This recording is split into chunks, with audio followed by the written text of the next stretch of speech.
Gu Qingning, I quit. The resignation letter sat on her desk, black ink on white paper, dated today. She didn't look up. The pen in her hand glided across a document, paused for a beat. Then continued writing. As if I'd just commented on the weather being nice. Reason. 2 words. Flat. No inflection. No question mark. Like she was confirming a procedural step. Personal reasons. The tip of her pen stopped. Finally. She lifted her gaze from the paperwork and looked at me. Just one look.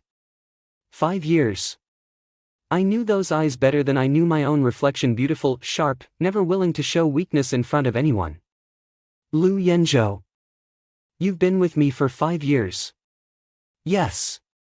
When the company owed the bank 60 million, you were there. Yes.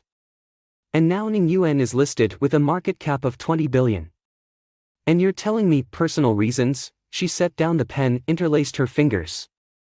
And rested them on the desk. There was no anger on her face. No sign of trying to stop me either. She was just waiting for an answer. I looked at her, this woman I'd followed for 5 years. Gray blazer, hair pinned up. A pair of small diamond studs in her ears. She'd always been like this. Clean, precise, impossible to find a single flaw. Just like the company she ran. From the outside, nothing to criticize. But the string inside me had snapped completely last night. Yeah. 5 years. 5 years ago, her father's company collapsed. Leaving a 60 million yuan hole. The partners ran. The clients pulled out. The bank chased debts right up to the office door. Everyone told me not to stick with her. Said she wouldn't last 3 months. I didn't believe them. I stayed with her, living in construction site trailers. Eating instant noodles for 6 months straight. To land the first project, I traveled to 7 cities alone, met over 30 clients, sleeping less than 4 hours a night. The month the company couldn't make payroll, I quietly transferred the 180,000 yuan my parents had saved for over a decade for me to get married straight into the company account. I didn't tell anyone. She never knew either. Later, the company slowly turned around. My workload kept piling up. I negotiated land deals, oversaw construction, wrote marketing plans. Maintained client relationships. 7 in the morning every day. 11 or 12 at night. No days off all year. My phone was on 24 hours. If she called at 2 in the morning, I'd spring out of bed, throw on clothes, and head out the door. I helped turn her company from a shell drowning in 60 million in debt into a listed enterprise worth 20 billion today. Everyone said I was the number 2 at Ning Yuan Real Estate. Gu Qingning's most trusted right hand. Only I knew that for 5 years. My title had always been executive assistant. And my monthly salary had never changed from the 10,000 yuan she said on my first day. 5 whole years. She gave everyone around her raises multiple times over, everyone except me. It wasn't that I never thought about bringing it up. But very time I opened my mouth, I'd see the exhaustion in her eyes, and the words died in my throat. I kept telling myself she was just too busy. She forgot. I kept telling myself she had me in her heart. Once the company was truly stable, she'd make it right. Until yesterday. I just want a change of scenery, I said. She didn't respond. She picked up the resignation letter, unfolded it, and glanced at it. Then she folded it in half. Then in half again. And tossed it into the wastebasket beside her desk. Denied. Chapter 2. You say denied, so it's denied? I stared at the crumpled square of paper in the trash bin. Yes. She opened a drawer, pulled out another document and slid it across the desk to me. The bidding for Cloud Mountain land starts next week. Redo the proposal. She was already talking business. As if nothing had just happened. I stood there, not moving. Gu Qingning, do you not understand what I'm saying? Or do you just not want to hear it? She looked up. Yenzhou. She said my name. In 5 years. I could count on one hand the times she'd called me by name. You've been with me for 5 years. I know what's what. I know what's what. Those words felt absurd to me. What did know what's what mean? That she knew how much I'd done, that she knew how much I'd endured. Or that she knew how I felt about her. If she really knew, why didn't she give me a single word last night? Yesterday was the listing celebration. Held at the most expensive hotel in the city. 50 tables. Half the industry was invited. Every executive got equity incentives. From vice presidents to department managers, everyone got a share. Even the front desk intern who'd been there less than 3 months got a bonus big enough for a down payment on a house back home. Only me. Nothing. Not a toast. Not a word. Zhao Mingxian. That investment director who'd been there less than 8 months. At the celebration, he stood right next to Gu Qingning, glass in hand, greeting the crowd like he owned the place. Like the host. I stood in the corner watching him pat this person's shoulder, shake that person's hand. Bragging to colleagues about the 800,000 yuan equity incentive. President Gu told me she plans to have me oversee the entire investment division next year. His voice wasn't loud, but it was clear enough for me, standing 3 steps away, to hear every word. After he said it, he shot me a deliberate look. That kind of look, the one you get when you both score a perfect 100 on the test, but the award certificate is in his hand, and he turns back to you, smiles, and says, "Sorry about that." And Gu Qingning. She held her glass, toasting from the chairman to the vice presidents one by one. She toasted every executive. When she walked past me, she didn't even glance my way. Just walked straight by. In that moment, something inside me shattered. If you think the money's not enough, we can talk. Gu Qingning's voice pulled me back. She said the money's not enough. 5 years. The first time I'd heard her mention anything related to my salary. How much would it take for you to stay? I looked at her. When she was at her lowest 5 years ago. I didn't want money. When the company made its first million, she gave everyone raises but skipped May, never said a word. It wasn't that I didn't care about money. The person I cared about wasn't money. President Gu, I deliberately used the title. I'm just an employee. It's not about the money. Then what is it, you? It's you. It's the fact that you've never really looked at me. I didn't say it out loud. Because it's not worth it. The moment those 3 words left my mouth, I saw her fingers tighten against the table. The knuckles went white. I saw it. But I wasn't going to say another word. Chapter 3. When Zhao Mingxian walked into Gu Qingning's office, I was just stepping out. He saw me, paused for a beat. Then gave a slight nod and a smile. Assistant Liu, what a coincidence. He called me Assistant Liu. Not General Manager Liu. Assistant Liu. In this company, aside from Gu Qingning, he was the only one who used that title. Every time he said it, I felt like he was doing it on purpose, reminding me to know my place. I ignored him and walked back to my desk. I sat down, turned on my computer, and started organizing the project documents on my plate. Then I saw an email. It was sent by Zhao Mingxian yesterday afternoon to the management team. Titled Wanqing Jinyuan Project Proposal, led by Zhao Mingxian. I clicked it open. The entire core framework was identical to the project proposal I'd made for the Eastern City District project in the second half of last year. Same financial modeling approach. Same customer segmentation logic, same phase timeline. Even the table formatting hadn't been changed. He'd only swapped the cover page and the signature.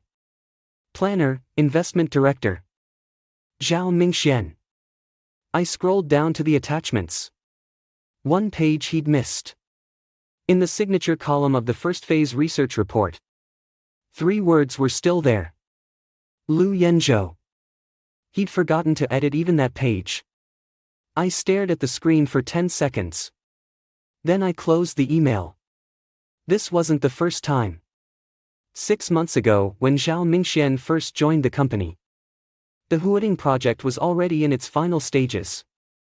I'd handled the initial negotiations, I'd managed the engineering coordination, and that notoriously difficult client old Lu had only signed after I spent 3 days fishing with him. By the time Zhao Mingxian took over, all that was left was a stamping job. But at the celebration banquet, he raised his glass and told everyone, Huading is the first project I fully managed since joining Ningyuan. I was standing right there. When he said it, he didn't even glance at me. Gu Qingning was there too. She didn't say a word. I pulled open my drawer. At the very bottom was a brown craft paper file. It was a proposal I'd worked on for the past 2 years, a plan for the redevelopment of the old southern city district. I'd spent over a year doing research, calculations, and revisions for complete versions. It had nothing to do with Ningyuan. I'd done it all after hours. I slipped the file into my bag. This was the only thing in this company that was entirely mine. My phone buzzed. A WeChat message from my university mentor. Zhou Banian. Yan Zhou, how have you been? It's been a while. Come by the house when you have time. I stared at the message for a few seconds. Zhou Banian was a veteran in the provincial capital's construction industry. When I was in college, he was the department head. He'd retired later and was semi-retired in the field. But everyone in the circle knew that when he spoke, his words carried more weight than 10 other people shouting. We hadn't been in touch for years. I'd been too busy helping Gu Qingning build her empire. I hadn't even visited him during Chinese New Year. I didn't reply. I turned off my phone screen. Fang Ying came out of Gu Qingning's office and walked up to my desk. Assistant Lu. General Gu asked me to tell you the draft for the Yunshan bidding proposal is in her email. Please download it and have the first draft ready by tomorrow. She was still assigning me work. I'd resigned. She'd thrown away my resignation letter. And then she kept piling tasks on me. As if nothing had changed. Tell her I'm not doing it. Fang Ying froze. Chapter 4. Fang Ying didn't leave. She stood beside my desk, unsure if she'd heard me correctly. Tell General Gu to have Zhao Mingxian take over this project, I said. Her mouth opened. But no sound came out. She turned and went back to the office. Less than a minute later, my phone rang. Gu Qingning. I didn't answer. It rang for 10 seconds, then stopped. Then it rang again. I still didn't answer. The third time I rejected the call. 30 seconds later, Fang Ying came out again. General Gu says you need to go to her office now. I'm not going. Fang Ying's expression looked like she'd just witnessed something impossible. At Ningyuan Real Estate, no one had ever refused Gu Qingning. Not once. Assistant Lu, General Gu. She. Thank her for me. I'm grateful for these 5 years. I stood up, picked up the half-packed cardboard box on my desk and said, I'm leaving now. Wait. It wasn't Fang Ying's voice. It was Gu Qingning. She was standing at the door of her office. One hand braced against the frame. The entire floor had turned to look. The old timers at Ningyuan knew that Gu Qingning never personally walked out of her office to call anyone. Anyone. Come in here. It wasn't a request. It was an order. More than 20 pairs of eyes were fixed on me. A few new hires whispered among themselves. Zhao Mingxian stood in the distance holding his coffee cup, his face completely unreadable. I didn't move. Neither did she. We faced off for 4 or 5 seconds. Then she said something no one expected. Lu Yenzhou. How much money do you want? She asked it in front of the entire company. I looked at her and felt the absurdity of it all. General Gu, you don't owe me any salary, any bonuses, anything at all. I'm leaving. Not because you shortchanged me. Then tell me why. Her tone shifted slightly, no longer that cold, businesslike detachment. There was something in it I couldn't quite place. I stopped, turned back, and looked at her. The whole floor was dead silent. General Gu. Do you really want to know? Say it. At the celebration banquet yesterday. You toasted every single person. She didn't respond. Zhao Mingxian has been here 8 months and got 800,000 in stock options. The front desk in turn has been here 3 months and got a bonus big enough for a down payment. Her expression didn't change. I've been with you for 5 years. 10,000 a month salary. From the first day to the last, not a single raise. Isn't that because you never asked? I laughed. Yeah. It's because I never asked. Because I thought some things shouldn't need asking, you should be able to see them. I did see. Then what did you see? She didn't answer.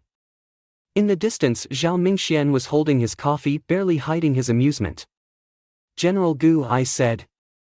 What you saw was a tool that worked well and didn't need maintenance. Her expression finally changed. It wasn't anger. It was something I couldn't name. I turned around and stepped into the elevator. She stood at the doorway, not following. In the last second before the elevator doors slid shut, I saw her lips move. No sound came through. The doors closed. When I reached the basement level, Xiaoya came chasing after me, breathless as she blocked the elevator exit. Brother Liu. CEO Gu asked me to give you this. An envelope. I opened it and glanced inside. A check for 300,000. Attached was a sticky note in Gu Qingning's handwriting. 5 years. Hard work. 300,000. Over 1,800 days. Less than 170 per day. My time, my effort. Those feelings I could never voice, all packaged and discounted at 300,000. I handed the envelope back. Give it back to her. I owe nothing. Xiaoya opened her mouth but didn't dare say a word. I walked out through the revolving doors of Ningyuan Tower. The sun outside was blazing, making me squint. My phone buzzed. A second message from Zhou Banian. Yanzhou, I heard you left Ningyuan, come talk to me. There's something I want to discuss with you. Before I could reply, a third message arrived. You should still remember the Southern District redevelopment. Someone's pushing it. But their plan's no good. I think you're the one. The Southern District redevelopment. That was the craft paper file in my bag. Chapter 5. Zhou Banian lived in an old house in the historic district, with 2 osmanthus trees planted at the entrance. When I arrived, he was sitting in the courtyard drinking tea. Over 60 years old, his hair completely white, but his spirit was sharper than many young people. Sit down. He poured me a cup of tea and slid it over. You've lost weight. Been busy. Busy for 5 years. What did it get you? I said nothing. He looked at me with a faint smile. When you graduated, 3 state-owned enterprises were fighting over you. You refused them all. Said you wanted to start a business with that classmate of yours. I told you it was foolish. But you wouldn't listen. You were right. I was foolish. Foolish is foolish. Water under the bridge. He took a sip of tea. Tell me about the Southern District. How did you know I've been working on the Southern District plan? Your senior thesis was on Old City redevelopment. And it overlapped heavily with that area. Did you think I wouldn't remember? I froze for a moment. That thesis was the most serious assignment I ever wrote. I started surveying the Southern District in my junior year, spending 2 years walking every street, every building, every household, recording it all in my notebook. Later, when I joined Ningyuan, I was too busy, but I never let it go. Every weekend I had free time, I'd go back and update the data. How far along is your plan? I pulled the craft paper file from my bag and placed it on the table. It's all done. Assessments, planning, phase development schedule, resident relocation plan, commercial support, everything. He didn't rush to look at it. Instead, he asked me a question. What do you think that land in the Southern District is worth? conservative estimate if the redevelopment plan is done well. The total output value after full development would be between 8 and 10 billion. He nodded. The district government estimates the same. That's why plenty of people have their eyes on this piece of meat. Who's pushing it? Ningyuan Real Estate. The teacup in my hand paused for a moment. Zhao Mingxian has been in talks with the district government for 3 months, Zhou Banian said. But after seeing his plan, they weren't satisfied. They said it was all flash. No substance. Zhao Mingxian. Him again. The district wants a final plan by the end of the year. Zhou Banian looked at me. Yenzhou, if you're willing, I can help set up a meeting for the district officials to see your work. But I have nothing right now. No company, no credentials. No funding. You can register a company. You can borrow credentials. As for funding. He paused. First, show them your plan. The rest will come step by step. I looked at him. Professor, why are you helping me? He smiled. Because I've seen that land and I've read your thesis. That land doesn't need someone with money, it needs someone who understands it. He paused. In this entire city, the person who understands that land the most is you. Chapter 6. When I left Zhou Bonian's house. It was already dark. I sat on the steps by the roadside and lit a cigarette. My phone had over 30 unread messages. Most were from former colleagues, some asking if I really resigned, some saying it was a shame. Others saying I should have left long ago. One was from Zhao Mingxian. Special Assistant Liu, I heard you left, what a pity. Maybe we can work together again sometime. Followed by a smiley emoji. I didn't reply. I just deleted it. Another was from Fang Ying. Special Assistant Liu. CEO Gu asked me to check why you didn't accept the check. She said you can name your terms. Still talking about money. I turned off my phone. The next day, I registered a company. I thought about the name for a long time. In the end, I settled on 2 characters. Zhu Yuan. Zhu Yuan Urban Construction Planning Company Limited. Legal representative, Liu Yenzhou. Registered capital, 500,000. 500,000 was all my savings from the past 5 years. A monthly salary of 10,000 living frugally. Plus what I had saved before, just enough. The company was registered in a 60 square meter office in an old district high-rise. Monthly rent, 3,000. Just me, a desk. And a computer. It looked exactly like the day I started a business with Gu Qingning 5 years ago. No worse than that. Back then, at least there were 2 of us. I spent 3 days going over the Southern District redevelopment plan from start to finish, updating the latest data. Redoing the charts and polishing the text.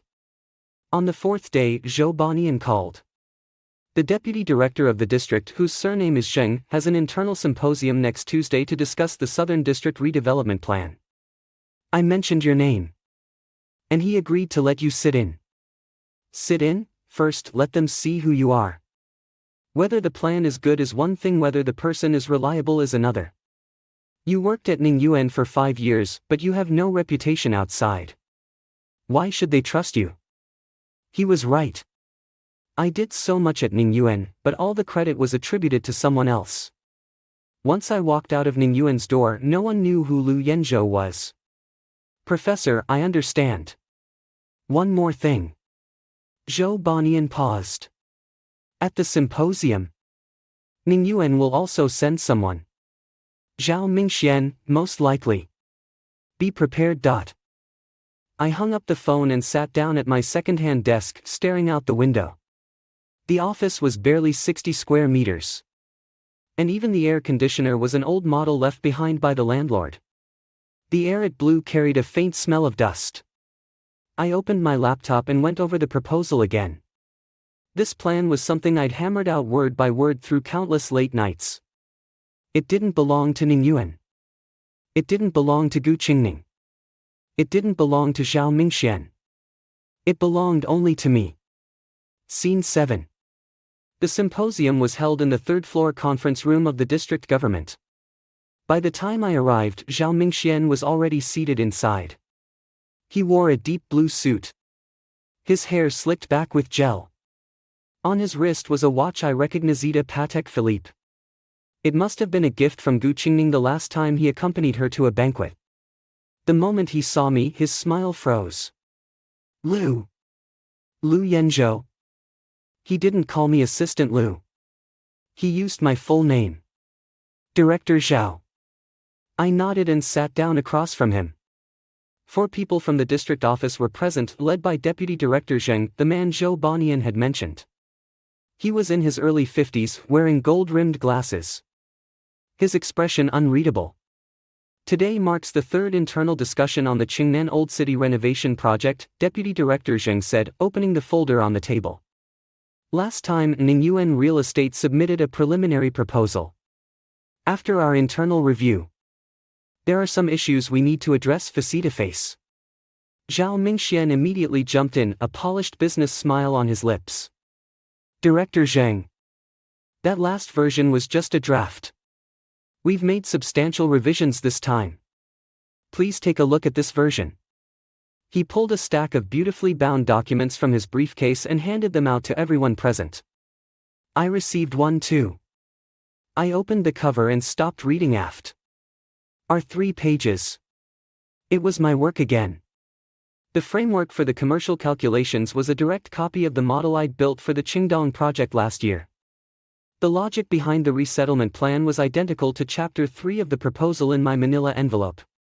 The only difference was that he'd lowered the resettlement ratio by 15%. That was going to cause problems.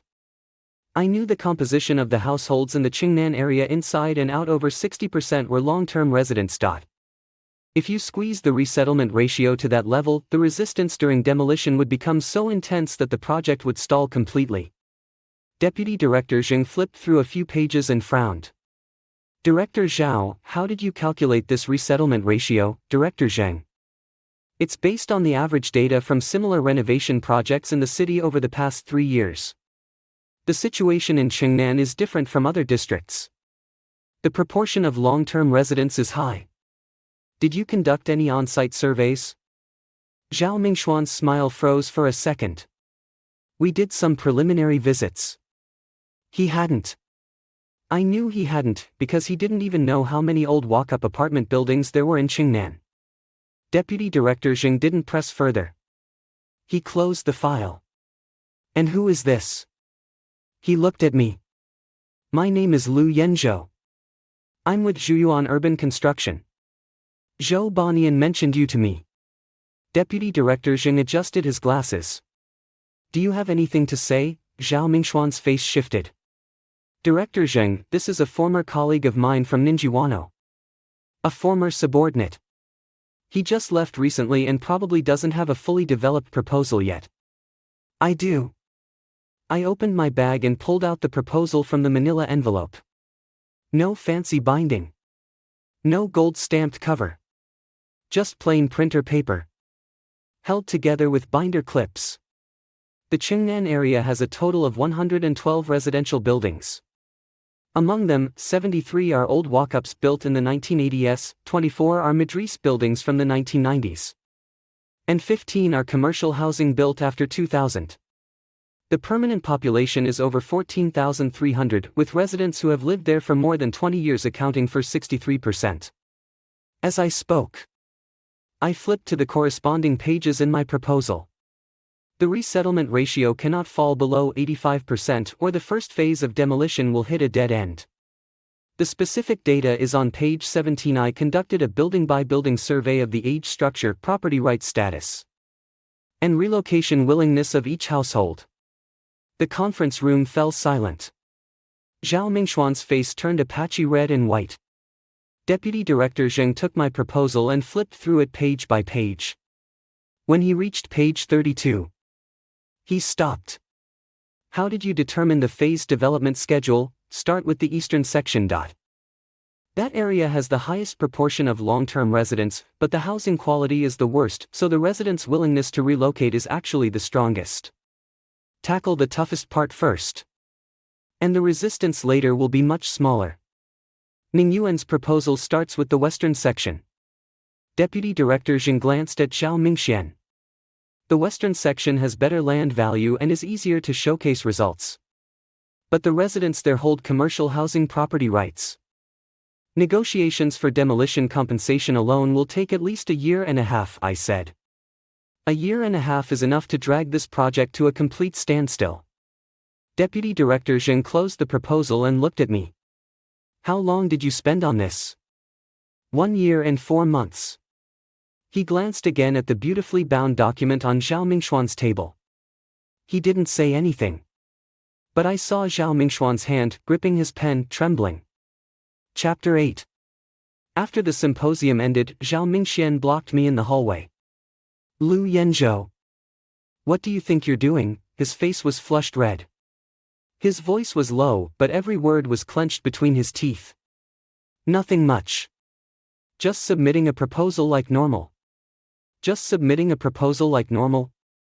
You take work you did at Ningyuan and go out on your own. Do you even know what that's called? That proposal has nothing to do with Ningyuan. Every single piece of data I gathered on my own time after work. Every page I wrote on my own computer. If you don't believe me, you can check. Don't think you can turn the world upside down just because you left Ningyuan. He stepped closer. The Qingnan Project Ningyuan is determined to win it. You've got a newly registered little company that doesn't even have full qualifications. What makes you think you can compete with us? Then let's just wait and see. You'd better think this through. He stared at me. In this industry, if you offend Ningyuan, you won't touch another project for the rest of your career. Did Miss Gu tell you to say that, or is that your own idea? His expression flickered. What difference does it make? A big difference. I looked him in the eye. If Gu Qingning said that, I'd take it seriously. But coming from you, sorry. I don't really care. His face went completely dark. I walked past him and headed downstairs. When I reached the parking lot, my phone rang. An unfamiliar number. I answered. Mr. Liu, this is Old He. The neighborhood committee director for Qingnan Street. I heard you're working on a renovation proposal. That's right. I've lived in this neighborhood for 30 years. The details you wrote about the residents in your proposal are more thorough than even our own surveys. Can we find some time to talk? Anytime. How about tomorrow afternoon? I'll be at the community service center waiting for you. Okay. I hung up the phone and sat in the car for a moment. The phone screen lit up again. Gu Qingning. Not a Kala WeChat message. For the first time. In 5 years. She'd never sent me a private message. Everything work-related went through her secretary, and off the clock, not a single word had ever passed between us. The message was only 6 words. You don't want the check? Still on about that? I didn't reply. 2 minutes later. A second message came through. Don't touch the project south of the city. I stared at those 6 words for a long time. She knew. Zhao Mingxian had moved fast enough. I tossed my phone onto the passenger seat and started the engine. Chapter 9. The next day. I went to the South District Community Service Center. Old He took me through the neighborhood for an entire afternoon. Xiao Lu, you're more down-to-earth than those big company types. Old He pointed at an old building on the corner. See that one? The roof's been leaking for 3 years. Resident Old Zhang filed reports so many times, but no one ever did anything. In your proposal, you specifically mentioned waterproofing the roof as a temporary measure before relocation. Not one of those earlier guys even brought that up. That's just basic decency. Ningyuan's people came by last month. Suits and ties, walked in, took a look around. And left without even meeting a single resident. Old He shook his head. They only care how much the land is worth, not how the people living on it are getting by. I jotted down every word Old He said. When I got back, I revised a few more details in the proposal. Around 9 in the evening, while I was still working overtime, there was a knock on the office door. I thought it was the delivery guy. I opened the door. It was Fong Ying, Gu Qingning's secretary. She stood in the doorway, holding a bag. Her expression uneasy. Mr. Liu. Mr. Liu. Director Gu sent me. She'd switched to calling me Mr. Liu. Come in. Fong Ying set the bag on the desk. It was a file. Director Gu said that Ning Yuan has been coordinating with the district government on the South District renovation for over half a year. The proposal has gone through rounds. You just started out, no qualifications, no team. Going head-to-head will just waste your time. And then, her idea is that if you're willing, you can bring your proposal back to Ning Yuan. You could lead the South District project. With your name on it. Salary terms can be renegotiated. She said you name the price. I leaned back in my chair. She wanted me to come back. With the proposal. The proposal I'd spent over a year crafting. Back at Ning Yuan. It would become Ning Yuan's proposal. I'd still be the executive assistant, just with a slightly higher salary. Not enough, Fong Ying looked at me cautiously. Director Gu said she could give you the title of vice president. Vice president. Something she'd never offered in 5 years. And now she was throwing it out there. Not because I deserved it, but because she needed my proposal. Thank Director Gu for me, I said. I'm not going back. Fong Ying sighed. Mr. Liu, I shouldn't be saying this. But Director Gu hasn't been herself the last couple of days. What do you mean? After you left, Zhao Mingxian took over most of your work. The Wanhe Plaza project ran into problems, and Zhao Mingxian couldn't handle it. Director Gu worked 3 straight days of overtime. Stayed in the office until 4 in the morning last night. I paused, the pen in my hand freezing for a moment. After you left, a lot of things became clear how much you were actually carrying before, Fong Ying said. Director Gu doesn't say it. But she went through your old project files all night long. I didn't respond. Mr. Liu, won't you really reconsider? Fong Ying, pass along a message for me. Go ahead. Tell her the old Liu Yenzhou is gone. After Fong Ying left, I sat in that 60-square-meter office. Staring at the ceiling. Wanhe Plaza. Every single step of that project was my design, from land acquisition to planning to construction scheduling. Every document had my signature. Zhao Mingxian couldn't even read blueprints. How was he supposed to take over? I picked up my phone and glanced at my WeChat chat with Gu Qingning. Her last words from yesterday were still there. Don't touch the project south of the city. I closed the chat. It's not that I want to touch it, it's that your people are holding my work and can't deliver what I could. And then you want me to bring the proposal back. Gu Qingning, what exactly do you take me for? Chapter 10. 3 days later. The district government announced that the official bid defense for the South District renovation would be on the 15th of next month. Qualified units had to submit a full proposal, present on site, and be scored by the district committee and an expert panel. Zhou Bonian said over the phone that qualifying units needed at least a Class C or above urban planning qualification. My company had just been registered. I had no qualifications at all. I've contacted a firm for Yudingfeng PLA. Ning Institute. They have Class C qualifications. The head is a guy named Ma, an old student of mine. You can partner with him and use his credentials to bid. What about the fees? Old Ma doesn't want money, it's on my account.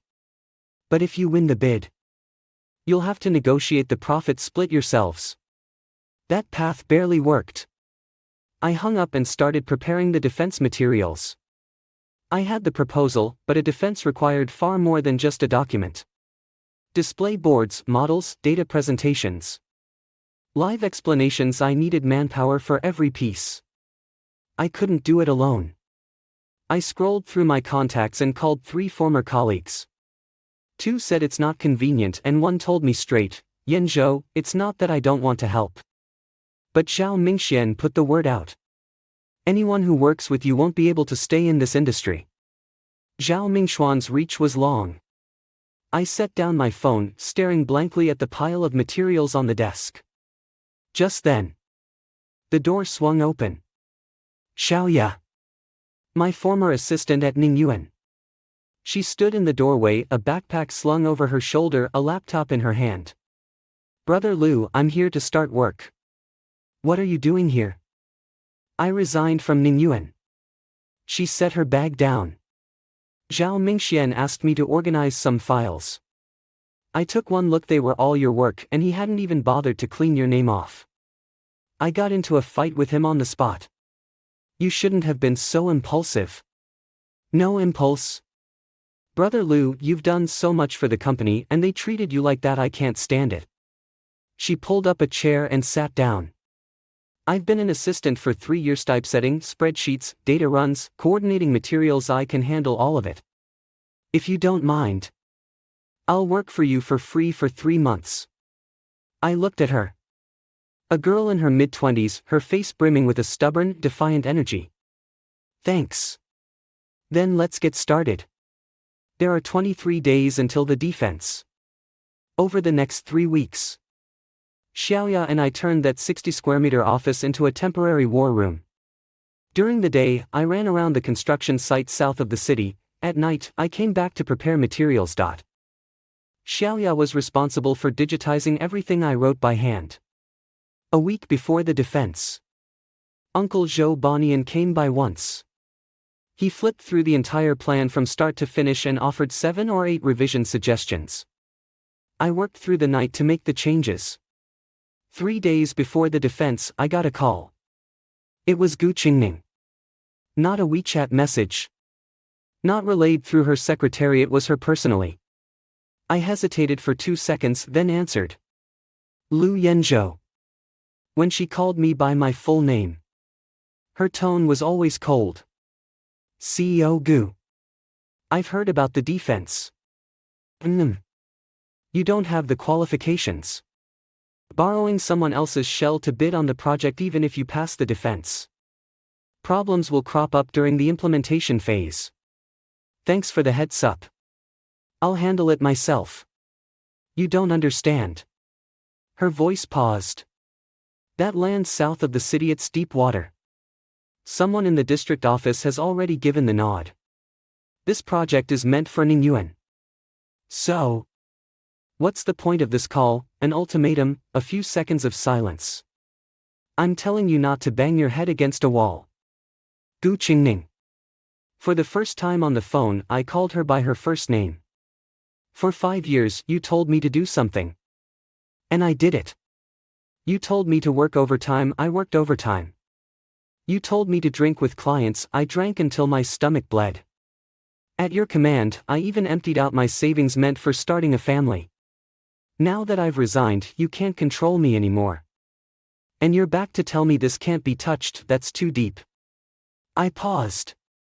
Is this really you looking out for me, or are you afraid I'll win? On the other end of the line. There was a long silence. Then she said one sentence. You're going to regret this. Snap. She hung up. The day of the defense. In the district government's conference room, 12 people were seated.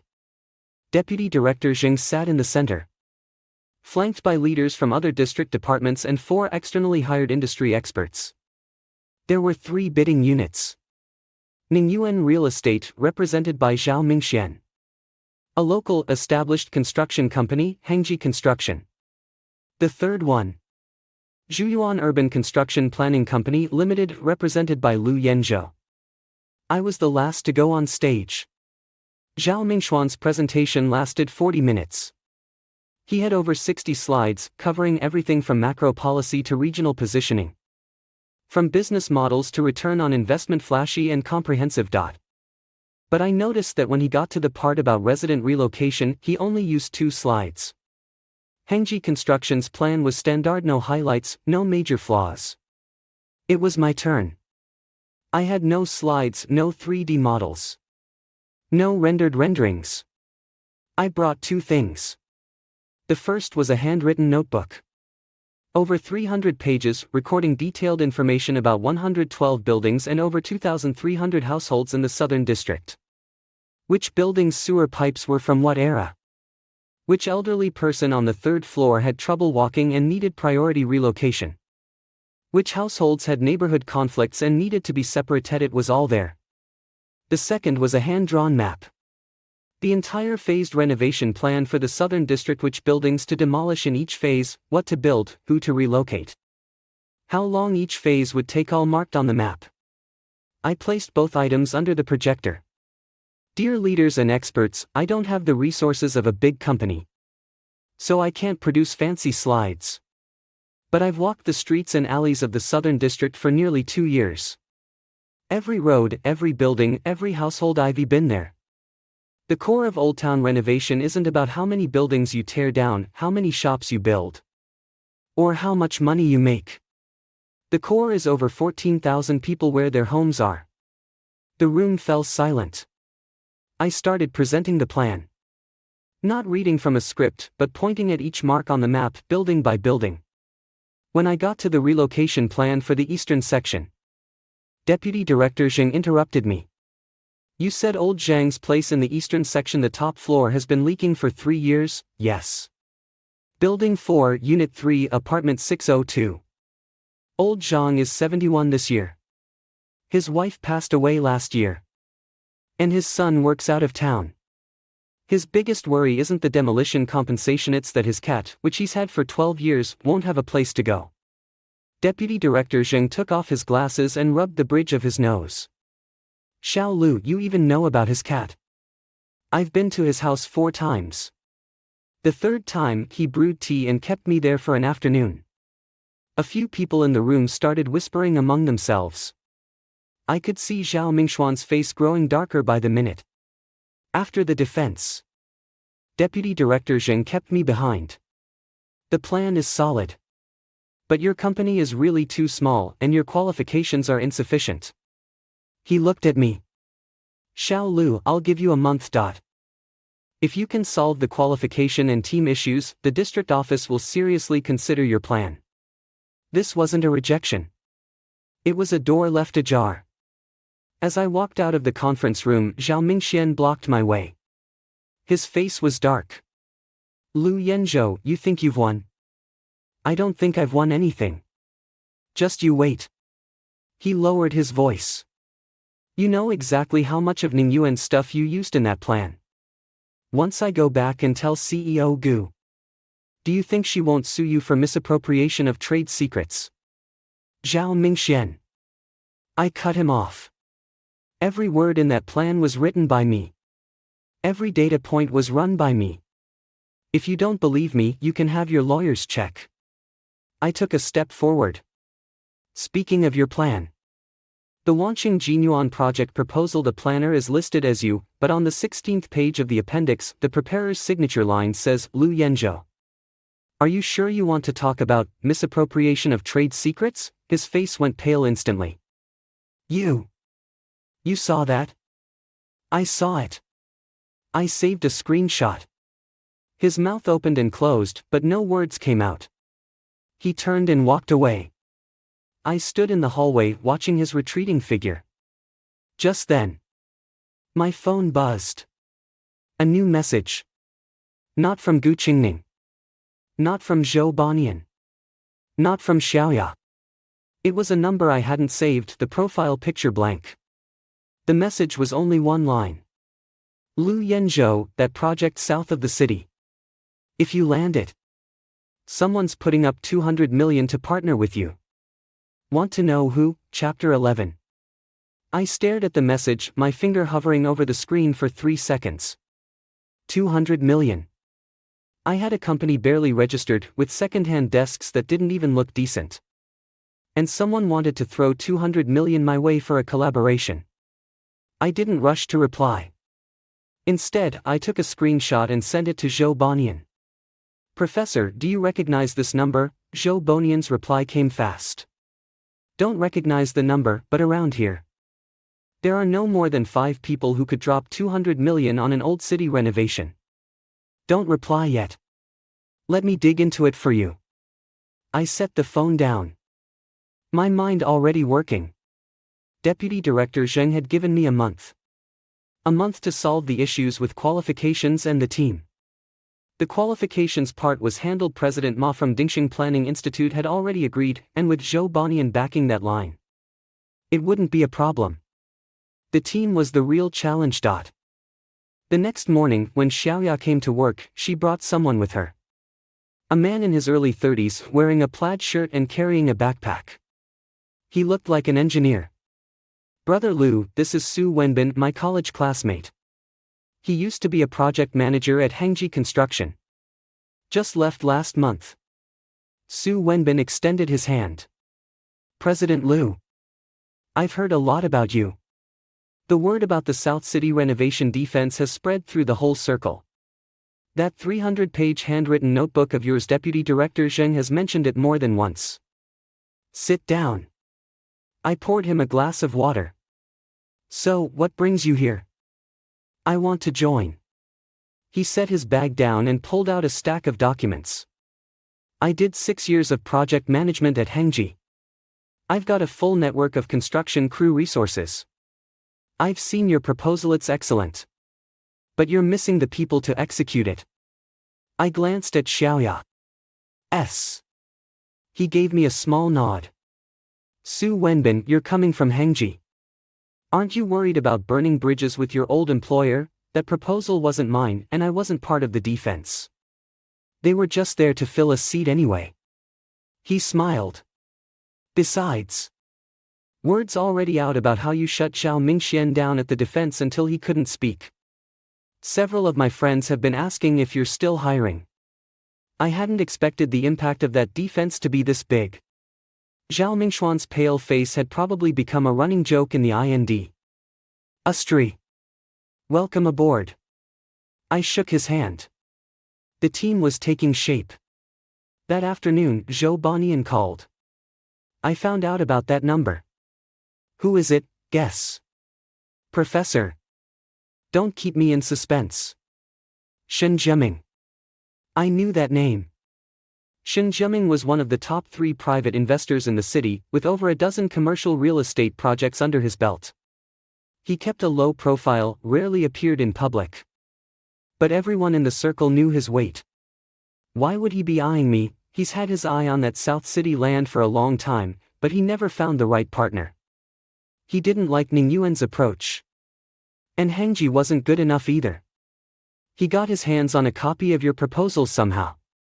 After reading it, he came to me directly and asked who Lu Yenzhou was.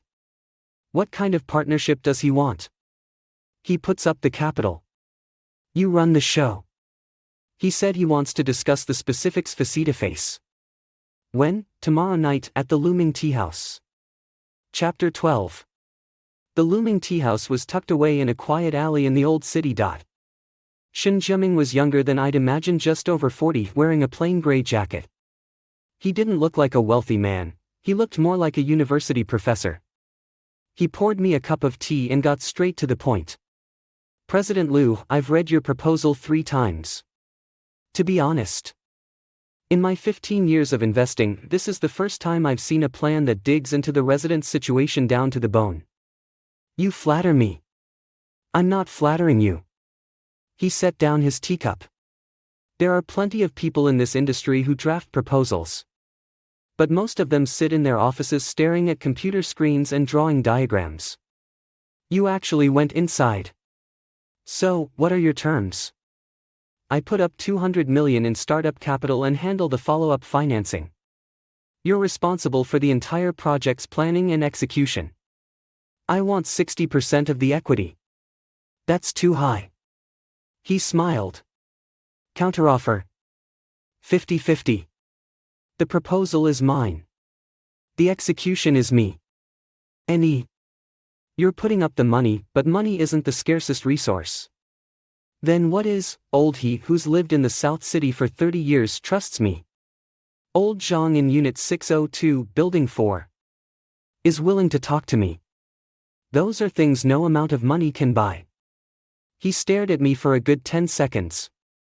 50-50 is doable. But I have one condition. Name it. You handle Ning Yuan on your own. I don't want a direct confrontation with Gu Qingning. I know her personality. If SH's pushed too far, it'll be a headache. I'll take care of Ning Yuan. Good.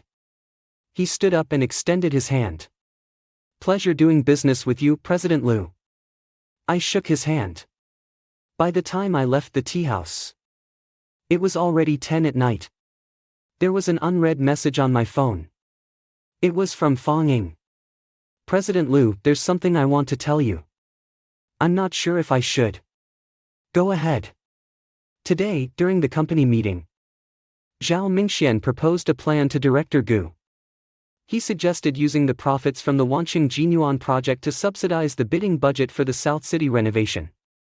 And then, Director Gu asked him about the progress on the Wanqing Jinyuan project. He couldn't answer. She made him pull up last month's construction logs in front of everyone. He fumbled around for ages. And what he finally showed was the old version you made completely mismatched with the actual on-site progress. What was Director Gu's reaction? Her expression was awful. After the meeting, she kept Zhao Mingxian behind. The door was closed, so no one could hear what was said, but when he came out, his face was as pale as paper. I read the message and didn't reply. Zhao Mingxian's problems weren't something that would just disappear because I left. In my 5 years at Ning Yuan, I'd handled over a dozen projects. Every single one had its core framework built by me. He'd been coasting on my work for 6 months, and as soon as one link broke, the whole thing would unravel. It was only a matter of time. I put my phone away and drove back to that 60-square-meter office. Xiaoya and Su Wenbin were still working overtime. Brother Liu, how did the funding go? Xiaoya looked up and asked. It's settled. How much? 200 million. Xiaoya's pen dropped. Su Wenbin stood frozen for 3 seconds, then got to his feet. President Liu, I didn't make the wrong choice following you. Chapter 13. With Shen Zheming's financial commitment, things moved quickly. Over the next 2 weeks, I accomplished 3 things. First, I signed a formal cooperation agreement with General Manager Ma from Dingxing Planning Institute, borrowing his Class C qualification to participate in the bidding process. Second, Su Wenbin recruited 4 people from his former team: a cost estimator, a structural engineer, and 2 experienced project assistants. Combined with Xiaoya and me, the team grew to 7 people. Third, I walked through the Southern District again, updating the last batch of data. Everything was progressing according to plan. Until that morning, when I opened my phone and saw a post on Moments. Zhao Mingxian had shared it. The image was a group photo. He stood next to Gu Qingning, with a high-end restaurant as the background. Gu Qingning wore a black dress, her hair loose, looking completely different from how she appeared in the office. The caption read, "Thank you, General Gu, for taking time out of your busy schedule. The new project has a bright future ahead." Beneath it, a flood of likes and comments. Someone wrote, "A perfect match." Another said, "Lucky you, General Zhao." Zhao Mingxian didn't delete a single one, replying to each with a thank you. Xiaoya saw it too, running over to show me her phone. "Brother Liu, look at this. I've seen it." "Aren't you angry? Angry about what?" He's hinting at his relationship with General Gu. "You worked at Ning Yuan for 5 years, and she never even treated you to a meal. He's been there less than a year and he's already getting photos and dinners. Who she eats with has nothing to do with me anymore." I flipped my phone over and continued reading the documents. Xiaoya opened her mouth but said nothing more. But her words lodged in my heart like a thorn. 5 years. Gu Qingning had never once invited me to a meal. The times I ate steamed buns with her in the basement didn't count. That was during the startup phase. Once the company was on track, she took others to every annual party, celebration banquet, and client dinner. I was always the one staying late in the office, the last to leave. I forced those thoughts down. Don't think about it anymore. At 3 in the afternoon, I received a call from Deputy Director Zhang's office. It wasn't Zheng himself, but his secretary. General Liu. I need to inform you of a situation. The district office received a whistleblowing report this morning alleging that Liu Yenzhou, the legal representative of Zhuyuan Construction Company, is suspected of stealing the original company's trade secrets for use in the Southern District renovation project bid. The complainant is Ningyuan Real Estate. My hand froze. When did you receive it? This morning. What exactly does the report say? It claims that during your tenure at Ningyuan, you accessed a large volume of internal project materials and used that information for your personal company's bid proposal after leaving. It includes screenshots comparing documents. I knew who was behind it. Zhao Mingxian. He had stolen my work and used it for himself. Then turned around and accused me of stealing from Ningyuan. The thief crying, "Stop thief." Secretary, please inform Deputy Director Zheng that this report is false. All the content in my proposal was independently completed and has nothing to do with Ningyuan. If necessary, I can provide a complete record of my creative process and a timeline to prove it. Understood. I'll pass that along. Deputy Director Zheng said that pending verification, the bidding process won't be affected for now. But he asks that you submit supporting materials as soon as possible. After hanging up, I clenched my fist. Zhao Mingxian, aren't you afraid I'll dig up the old dirt? Chapter 14. That evening, I spent 4 hours compiling all the evidence into a single document. Part 1 was a scanned copy of my handwritten notebook with every page dated. The earliest entry was 2 years and 3 months ago when I was still working at Ningyuan using my own notebook. Not the company's. Part 2 was the revision history of the proposal on my personal computer. Every save timestamp was there from the first draft to the fourth, spanning 1 year and 4 months. Part 3 was my phone's call logs and WeChat chat screenshots. All the communications with Southern District residents were made on my personal phone, after work hours and on weekends. Part 4 was the most critical. In Zhao Mingxuan's planning proposal for Wanqing Jinyuan, on the 16th page of the appendix, the preparer's signature line read Liu Yenzhou. He had forgotten to change that page. Plus, there was the email he had sent to management last month, titled Led by Zhao Mingxian, but the core framework of the proposal was identical to the Eastern District project I had done. Who stole from whom was crystal clear. The next day, I delivered the materials to the district office. After Deputy Director Zheng finished reviewing them, he took off his glasses and rubbed his temples. This matter is more complicated than I anticipated. He looked at me. Xiao Lu, are you sure you want to lay all this out, Director Zheng? He accused me of stealing trade secrets. I have to clear my name. Clearing your name is one thing, but the screenshots you included in these materials imply that Ningyuan has issues. You know Ningyuan's influence in this city. If you truly burn that bridge, it won't do you any favors. What's your suggestion, then? He thought for a moment. The district will forward these materials to Ningyuan and ask them to explain. As for the dispute between you two, I recommend you resolve it through negotiation. The bidding process won't be affected. In other words, the district didn't want to wade into the mud, but they weren't going to kick me out because of Ningyuan's complaint. That was enough. As I walked out of the district office, my phone rang. Gu Qingning. Liu Yenzhou, did you hand those screenshots over to the district? The news had traveled fast. She was calling me. Her voice sounded different, carrying a tension I wasn't used to. Your investment director accused me first. That report wasn't authorized by me. But he's your employee, and he used Ningyuan's name. She fell silent. About those screenshots, she paused. Zhao Mingxian explained to me. He said it was team collaboration referencing your old template. Referencing? I let out a bitter laugh. He forgot to even change the preparer's signature line. That's what you call referencing? He does have issues with his work. I'll handle it. Gu Qingning, you're still defending him? I'm not defending him. I'm offering you a solution. I don't need a solution. I need your people to stop slinging mud at me. I can have him withdraw the report. And then you withdraw those screenshots. We both take a step back. Take a step back. He stole from me, turned me in, and now we're supposed to meet halfway. Mr. Gu.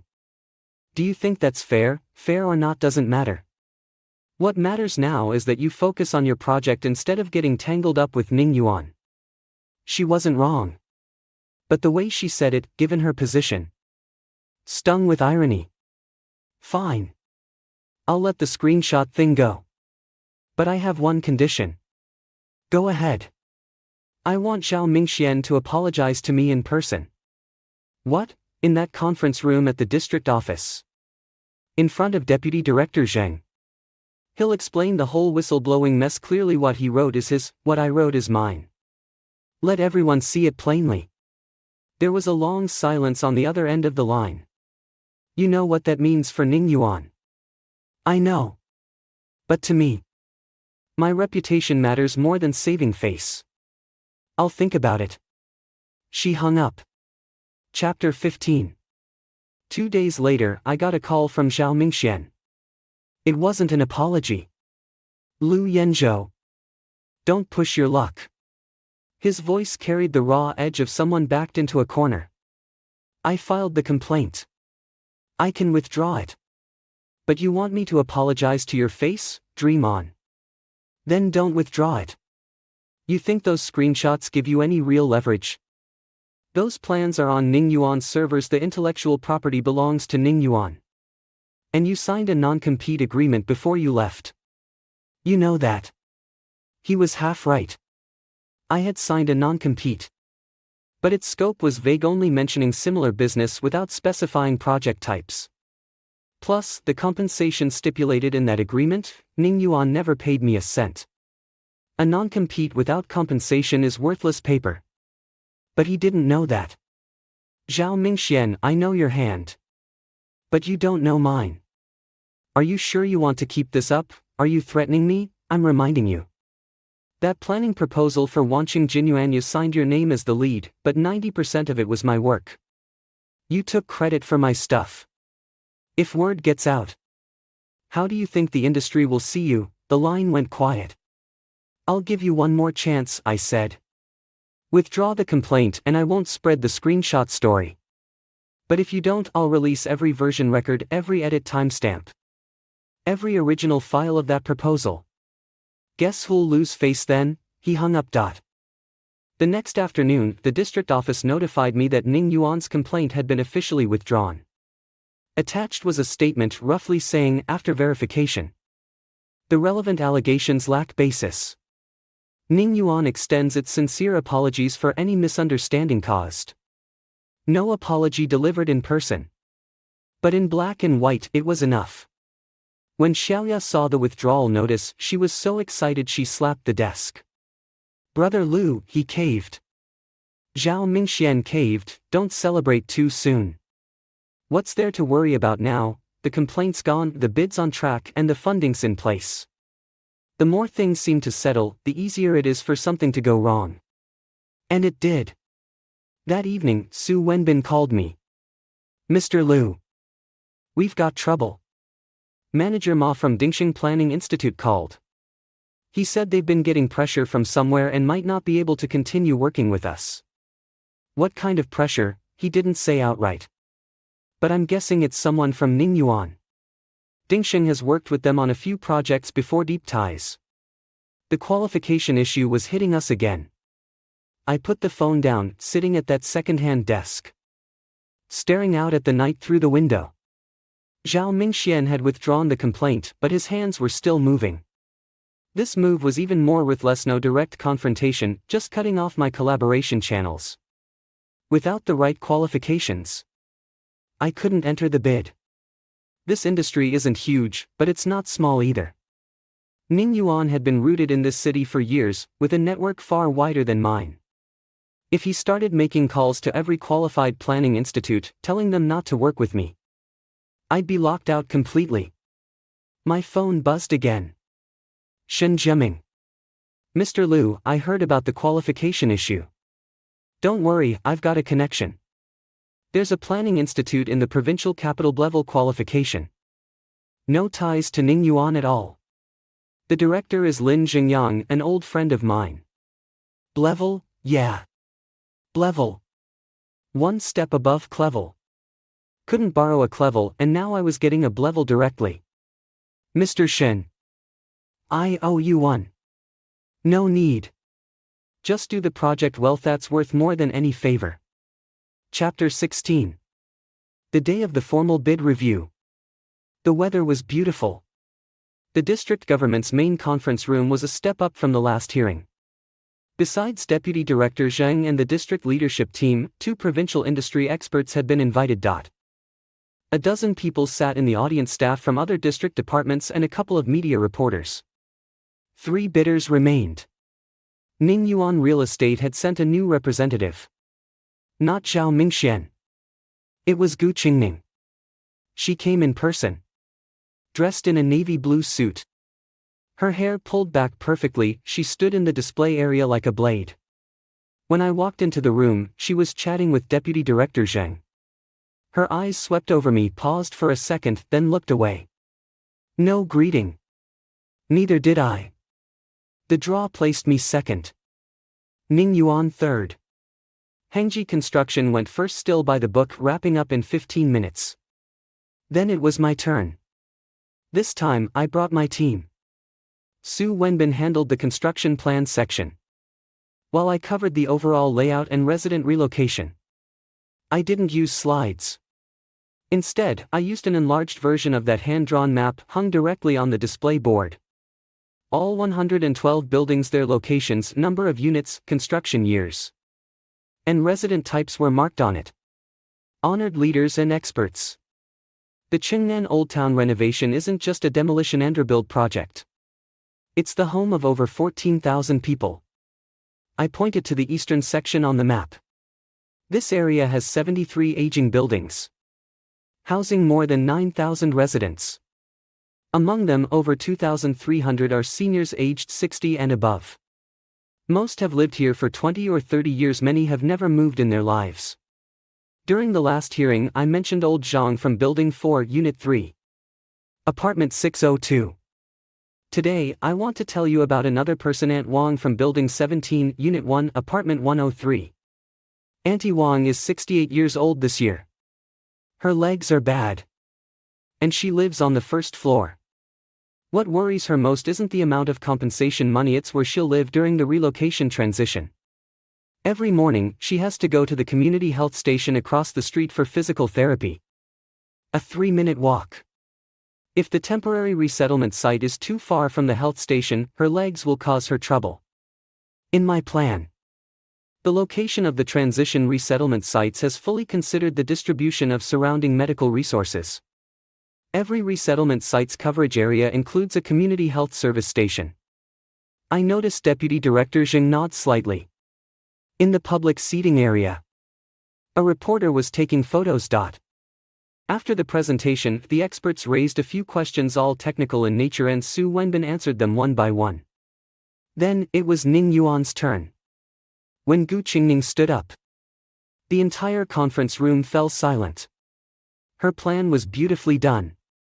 The professional design team had produced renderings, 3-dimensional animations, data models, a complete suite. Smooth as flowing water. But I noticed one critical change in her plan. The section on resident resettlement had grown from Zhao Mingxuan's previous 2 pages to 15 pages. The resettlement ratio had been adjusted from the 70% Zhao Mingxian had set to 83%. He phasing strategy had also changed from starting with the West District to starting with the East District. All these changes were exactly what I had presented during my last defense. She was learning from my plan. After Gu Qingning finished, an expert from the province asked a question. President Gu, this version of your plan differs significantly from the one submitted last time, especially in the resettlement plan and phasing strategy. It's almost a complete overhaul. Can you explain the reason? Gu Qingning's expression didn't change. The previous version was a draft, this version is the result of deepening our work. During the process, our team conducted extensive supplementary research. How long did the research take? 3 weeks. 3 weeks. The conclusions I had spent 2 years reaching, she said she had researched them in 3 weeks. That expert didn't press further, but I could read his expression. After the review ended, Deputy Director Zheng announced that the results would be disclosed within a week. The crowd dispersed. As I walked out of the conference room, Gu Qingning was standing in the hallway. She wasn't chatting with anyone else, just standing there, as if waiting for someone. When I walked past, she spoke. "Your plan is more complete than last time. Thank you. But you should know that a plan alone isn't enough. Execution, funding, the team, every link can go wrong." "I know. How many people are on your team now?" 7. The corner of her mouth twitched. Whether in a hint of a smile or something else, I couldn't tell. "Ning Yuan has 300 people. More people doesn't mean they can fight." She looked at me, something complicated in her eyes. "Lu Yenzhou, do you hate me?" I hadn't expected her to ask that. In the government building's hallway, people were walking back and forth, all eyes on us. "No, I don't." "Then why do you have to go against me?" "I'm not going against you, Gu Qingning. I'm just doing what I have to do. And so are you." I held her gaze. "The difference is, your people stole from me, reported me, and cut off my partners. Are you unaware of these things, or do you just not care?" Her expression shifted. "I'll handle Zhao Mingxuan's matter." "You said that before. You said it last time too." She didn't respond. I turned and walked away. Her voice came from behind me, quiet. "Before the results come out, I won't let anyone cause you trouble again." I paused for a step but didn't look back. "Keep your word." Chapter 17. A week later, the results were out. The district's official notice. The priority partner for the Qingnan Old City renovation project is Zhuyuan Urban Construction Planning Company, Limited. Attached was a note, given the project's scale. It is recommended that Zhuyuan bring in experienced partners during the implementation phase. I had one. Xiaoya screamed 3 times in the office. Su Wenbin bought a case of beer. And the 7 of us clinked glasses in that 60-square-meter office. Shen Zheming called and said only 4 words. As expected. Zhou Bonian's call also came. "Yan Zhou, well done. But remember, winning the project is just the first step. The real challenge is what comes after." He was right. After news of the bid spread, my phone rang hundreds of times in 2 days. Some called to congratulate, some to ask about partnership opportunities, some to see if I needed more people. And then there were the less friendly ones. Like Zhao Mingxian. He didn't call or send a message. But I heard things from Fang Ying. "President Liu. Zhao Mingxian made a big scene at the company today. He lost the Qingnan project and threw a tantrum in front of President Gu, claiming you pulled strings and went through the back door." "What did President Gu say?" "She told him to produce evidence. When he couldn't, he started ranting about other things, saying you took side jobs outside Ning Yuan while you were still there. Violating company policy." "Interesting. There's something else." Fang Ying hesitated. "Zhao Mingxian is talking to the company's legal department about suing you for intellectual property infringement." "He wants to sue?" "Yeah. And he's telling everyone that your plan used internal Ning Yuan materials. He's rallying a few people in the company to support him, saying they'll jointly pressure President Gu." "And President Gu's stance?" "I'm not sure. But she didn't immediately reject Zhao Mingxuan's proposal. She was waiting.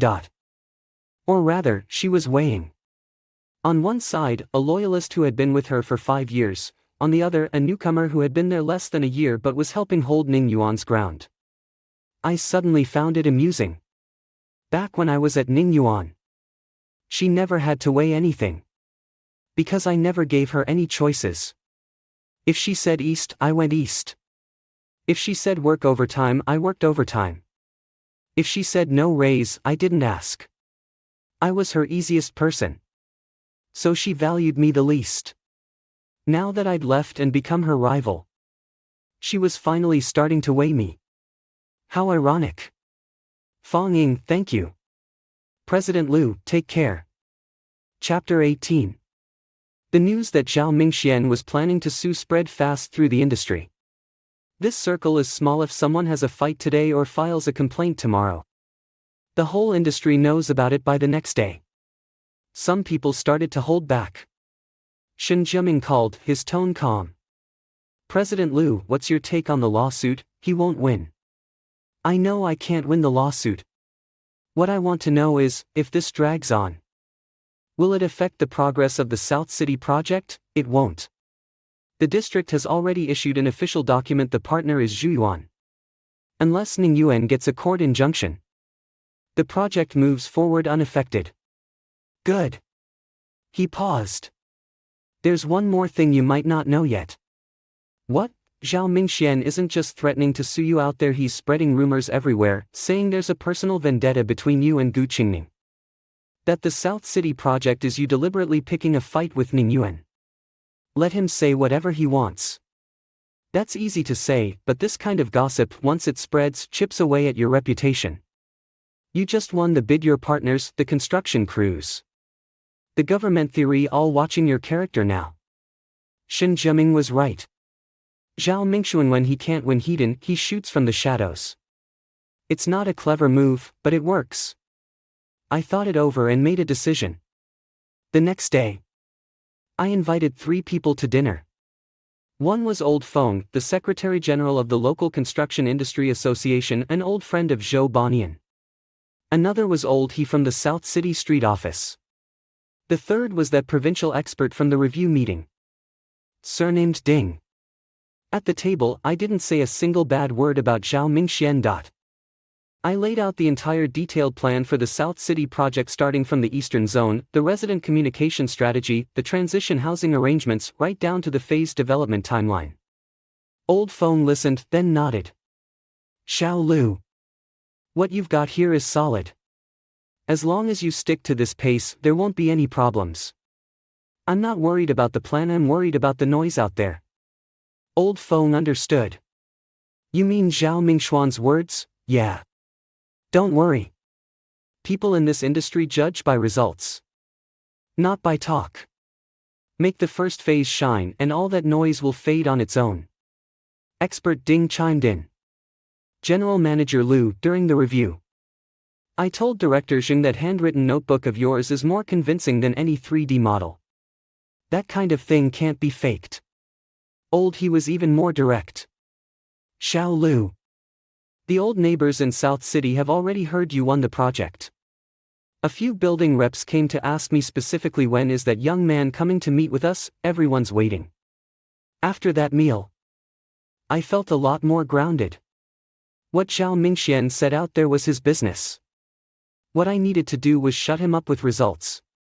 Chapter 19. The day before the South City project officially launched, something I hadn't expected happened. Gu Qingning published an article on the city's biggest industry forum. The title was, The Struggles and Solutions of Urban Renewal, with Ningyuan real estate's practice as an example. The article was long, nearly 5,000 words. It started with the current state of the industry, moved into a few old renovation cases Ningyuan had handled, and ended with the South City project. She didn't mention my name in the article, but the subtext was clear. The core ideas behind the South City renovation: resident-centered, east first, west later. Increasing relocation ratios were the long-term research results of the Ningyuan team. She was hinting that the highlights in my plan originated from Ningyuan. The comments section below the article was buzzing. Some people said, General Manager Gu has such vision. Others said, Ningyuan's foundation is truly deep. A few sharp-eyed ones commented, isn't this just saying Lu Yanzhou's plan was copied from Ningyuan? When Xiaoya forwarded me the article, her face was red with anger. How can she do this? Those ideas were clearly yours. She didn't say anything wrong. What? She said those concepts were long-term research results. She didn't say who did the research. In the 5 years I worked at Ningyuan, all the results were indeed published under Ningyuan's name. So you're just going to let it slide? No. But I'm not going to argue with her in the comments. I opened my computer and spent the whole night writing something. It wasn't an article, it was a timeline. From my senior year thesis on the South City renovation, to my annual after-hours research trips there while at Ningyuan, to the full development of the plan after I resigned. Every point had a date, a photo, a scan of my notes, records of communication with South City residents. Over 2 years of a timeline, crystal clear. I didn't post it on the forum. I organized the timeline. Printed 5 copies. One went to Deputy Director Zheng. One to Expert Ding. One to Old Feng at the Industry Association. One to Shin Zheming. And the last one I had Xiaoya deliver to Ningyuan. Personally to Gu Qingning. I attached a sticky note. Facts don't need explanations, they need a timeline. That afternoon, Gu Qingning's article was quietly taken down. The comments section was also closed. That evening, Fang Ying sent me a message. General Manager Liu. After reading your timeline, General Manager Gu sat alone in her office for a long time. Zhao Mingxian came to report to her. And she kicked him out. Chapter 20. The South City project officially launched. The first phase was the demolition and renovation of 42 old buildings in the eastern zone. I led the team into the community, borrowed 2 offices next to the street office, and started going door to door. The first 2 weeks went smoothly. Old He was a huge hellfeed, lived in this area for 30 years and knew every household in every building. With him leading the way, many doors opened on the first knock. But by the 3rd week, trouble hit. The residents of Building 12 collectively refused to sign the contract. It wasn't about low compensation. Someone had told them that Zhuyuan was a newly registered small company with no real strength, and what if they abandoned the project halfway? Old He went to investigate and found out a young outsider had been going door to door in Building 12, telling residents a bunch of stories about unreliable small companies. The description of that young man matched Zhao Mingxuan's employee, a guy named Sun Hao, perfectly. I reported this to Su Wenbin. Zhao Mingxuan's people are stirring things up down there. How do you want to handle it? Find out which other buildings Sun Hao has visited. Su Wenbin spent 2 days investigating, and the results caught me off guard. Sun Hao hadn't just hit Building 12 out of the 42 old buildings in the eastern zone, he'd been to 15. Every building got the same pitch. Zhuyuan wasn't reliable. Signing the contract was a risk. Zhao Mingxian was trying to slow me down. If a large number of residents refused to sign, the first phase of the project would be delayed. And if the delay exceeded the contract's timeline, the district had the right to reassess the partner. That move was dirty. I didn't go confront Zhao Mingxian directly. I did one thing. On the morning of the 3rd day, I set up a table at the base of Building 12, bringing along my 300-page handwritten notebook, the full set of contracts and guarantee documents for the Southern City project, and Shin Zheming's investment commitment letter. Then I had Old He call all the residents of Building 12 down. Hello everyone, I'm Liu Yanzhou, head of Zhuyuan Urban Construction. I heard someone told you all that our company isn't reliable. Today, I've brought all the documents. If you have any questions, ask me face to face. The residents gathered around. A man in his 50s spoke first. Are you Boss Liu? How long has your company been registered? How many people are on your team? It's easy to tear down our building, but building a new one, do you have enough funds? I flipped the contract to the guarantee clause page and pointed it out to him. This is the guarantee agreement for the district government's supervisory account. All demolition compensation funds go into this account, jointly monitored by the district government and the bank. We can't touch a single cent. I turned to another page. This is Mr. Shin Zheming's investment commitment letter. 200 million in startup funds are already in place. You might have heard of Mr. Shinha invested in Deer Ming Square and Riverside Garden. The man looked at the documents, then at me. That young man who came to tell us you're unreliable, what's his background? An employee of Ningyuan Real Estate. I said. Ningyuan also bid on the Southern City project but wasn't selected. Their people came to tell you all this. You can judge for yourselves what their intentions are. A murmur rippled through the crowd. The man cursed under his breath. Lost fair and square. And still pulling tricks behind the scenes. What kind of character is that? Aunt Wang hobbled out of the building entrance on her cane. Xiao Lu, I remember you. You've been to my place several times, helped fix the screen on my window. You said you'd find me a resettlement spot close to the health clinic. Does that still count? It counts. Then I'll be the first to sign. She took the pen and scrawled her name crookedly on the signing form. By that afternoon, 2/3 of the residents in Building 12 had signed. The next day, the rest signed too. Once word got out, residents from other buildings that somehow had stirred up started coming to me on their own. Boss Lu, why don't you come sit with us at our building? We've got questions we want to ask you face to face. Within a week, the signing rate across all 42 buildings jumped from 45% to 86%. Zhao Mingxuan's dirty trick undermining behind the scenes, I countered it with the simplest method. Building by building. Chapter 21.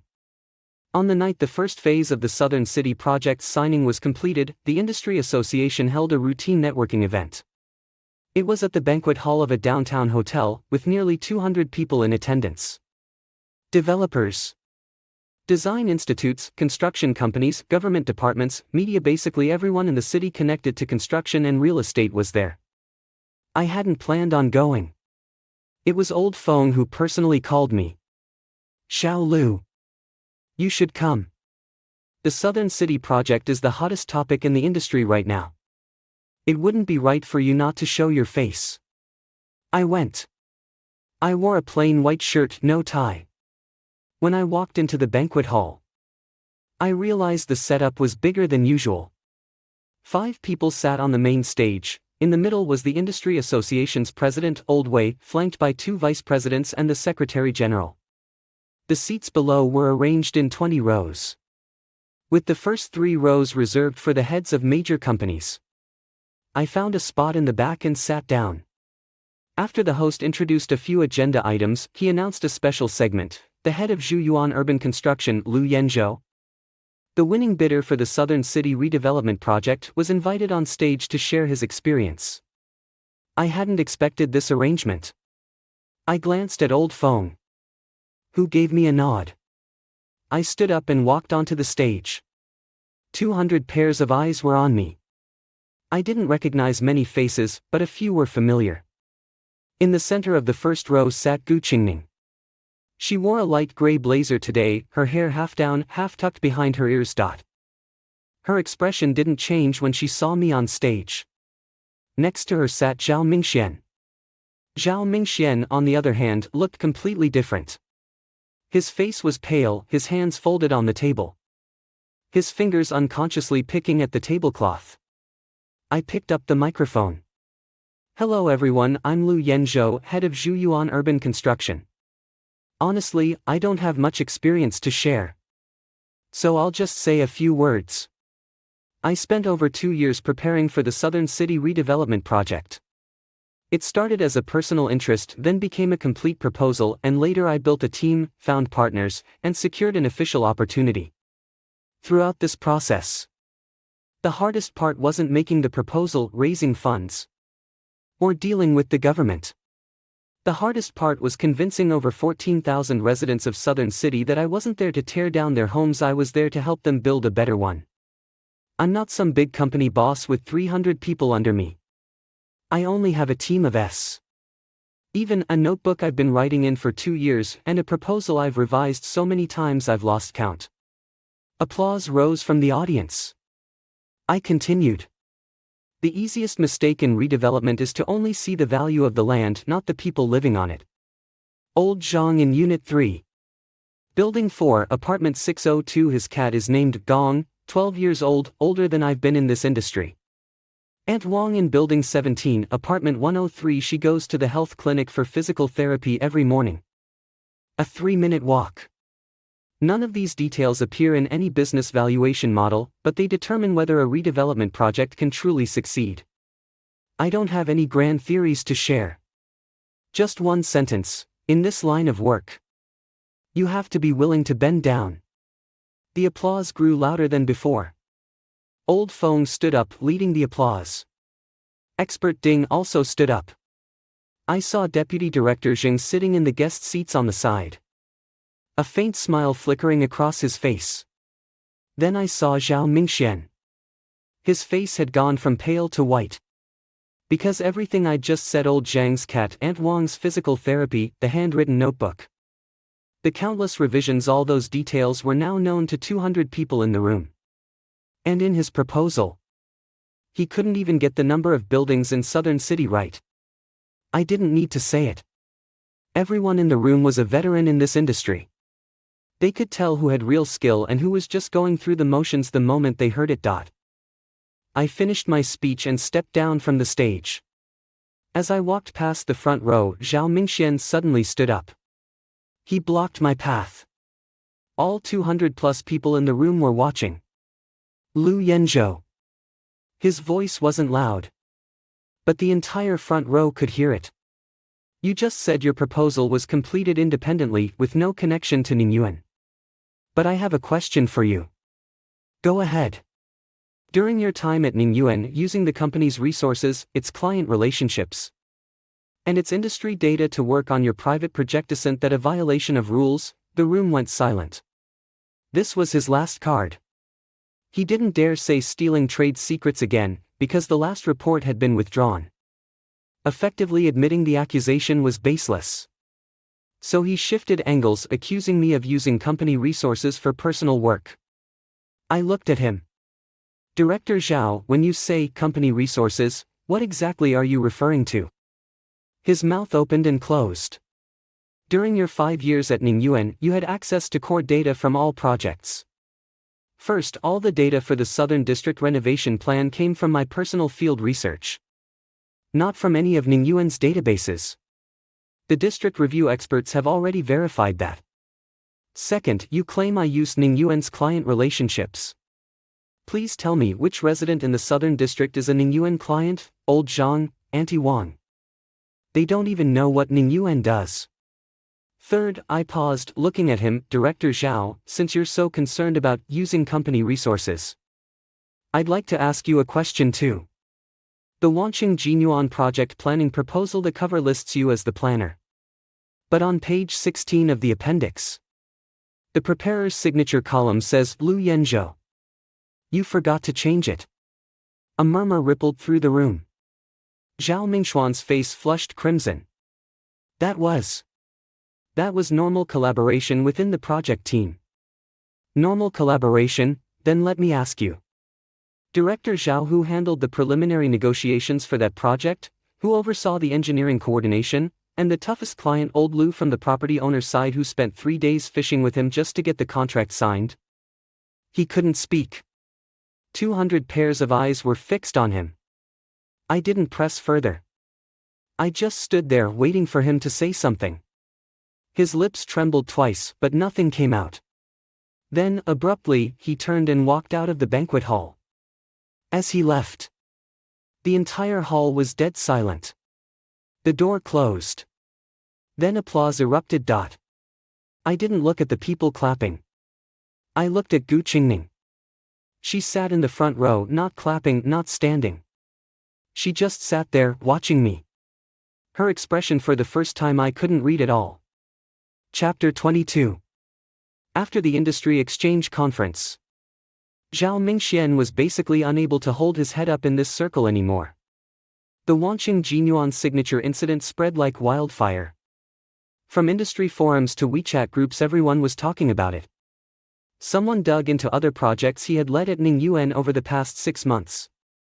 The pattern was the same every time. The core content of the proposals was all done by others. And he just changed the cover to put his own name on it. I didn't spread this. The industry dug it up on their own. Zhao Mingxuan's reputation collapsed overnight. But he didn't give up. 3 days later, I received an unexpected phone call.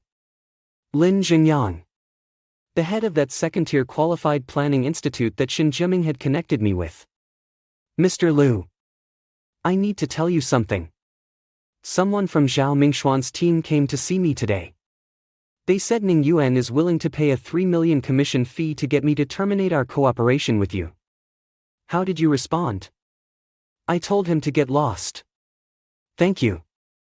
But I have to warn you, if he found me, it means he's mapping out your partnership chain. Keep an eye on your other collaborators too. I hung up and told Shen Jiaming about it. Shen Jiaming was silent for a few seconds. This Zhao Mingxian really has no fear of death. He's a cornered dog jumping over the wall. Does Gu Qingnin Ji know about this? I'm not sure. What do you think? I couldn't answer that question. Back when I was at Ning Yuan, I handled all the dirty work and she just made the final calls. Now, with everything Zhao Mingxian was doing, whether she was directing it, condoning it, or simply unaware, I honestly couldn't tell. Regardless of whether she knows or not, the Southern District project can't be affected, I said. Agreed. I'll reconfirm with Lin Jingyang today and reinforce our cooperation agreement. Also, I suggest you lock down the first phase of construction bidding as soon as possible. Once the progress picks up, they won't be able to mess with it even if they want to. Shen Jiaming was a smart man. The best thing about working with smart people was that you didn't need to explain much. Chapter 23. During the construction bidding process, another problem popped up. The construction team for the eastern section of the Southern District had already been negotiated an old team that Su Wenbin had worked with before, experienced and reasonably priced. The night before the contract was supposed to be signed, the other party called and said they couldn't do it. Sorry, Mr. Liu, we've taken on another job recently, and our schedule is full. Su Wenbin went to investigate and came back saying the other job they took was a project from Ning Yuan Real Estate. Zhao Mingxian had struck again. This time I didn't wait. The next morning I made a call to Gu Qingning. She answered. Gu Qingning, your people are messing with my project again. What happened? The construction team for the first phase of the Southern District was poached by you. She was silent for a moment. I didn't know about this. You didn't know, or you didn't want to know, Lu Yanzhou? Do you think I spend all day watching your project? Then did you know that Zhao Mingxian sent people to the Southern District to spread rumors among the residents? Did you know that Zhao Mingxian tried to bribe my collaborator with 3 million? She didn't answer immediately. I'll look into it. Gu Qingning, every time you say, I'll look into it or I'll handle it. But Zhao Mingxian is still working as your investment director, still taking credit for the proposals I made. Can you really not control him? Or do you just not want to? Are you questioning my management ability? I'm questioning your stance. There was a long silence on the other end of the line. Lu Yanzhou, be honest with me. Go ahead. When you took on this Southern District project, how much of it was because you genuinely wanted to do something, and how much was to prove something to me? This question caught me off guard. How much of it was genuine dedication to the work, and how much was about proving something? At first, maybe half and half, I admitted. Telling the truth. And now it's 100% about getting things done. Because the people in the South End believed in me and I can't let them down. She didn't say anything. After a dozen seconds, she spoke. I'll take care of the construction crew issue for you. No need. Lu Yanzhou. I said no need. I don't need your help.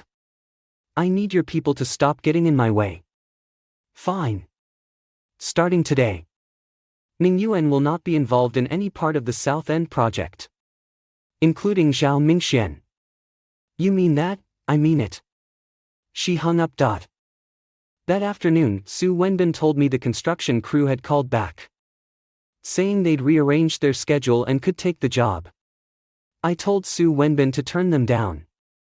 A team that lets itself be jerked around once can't be trusted. Su Wenbin spent 2 days finding another crew.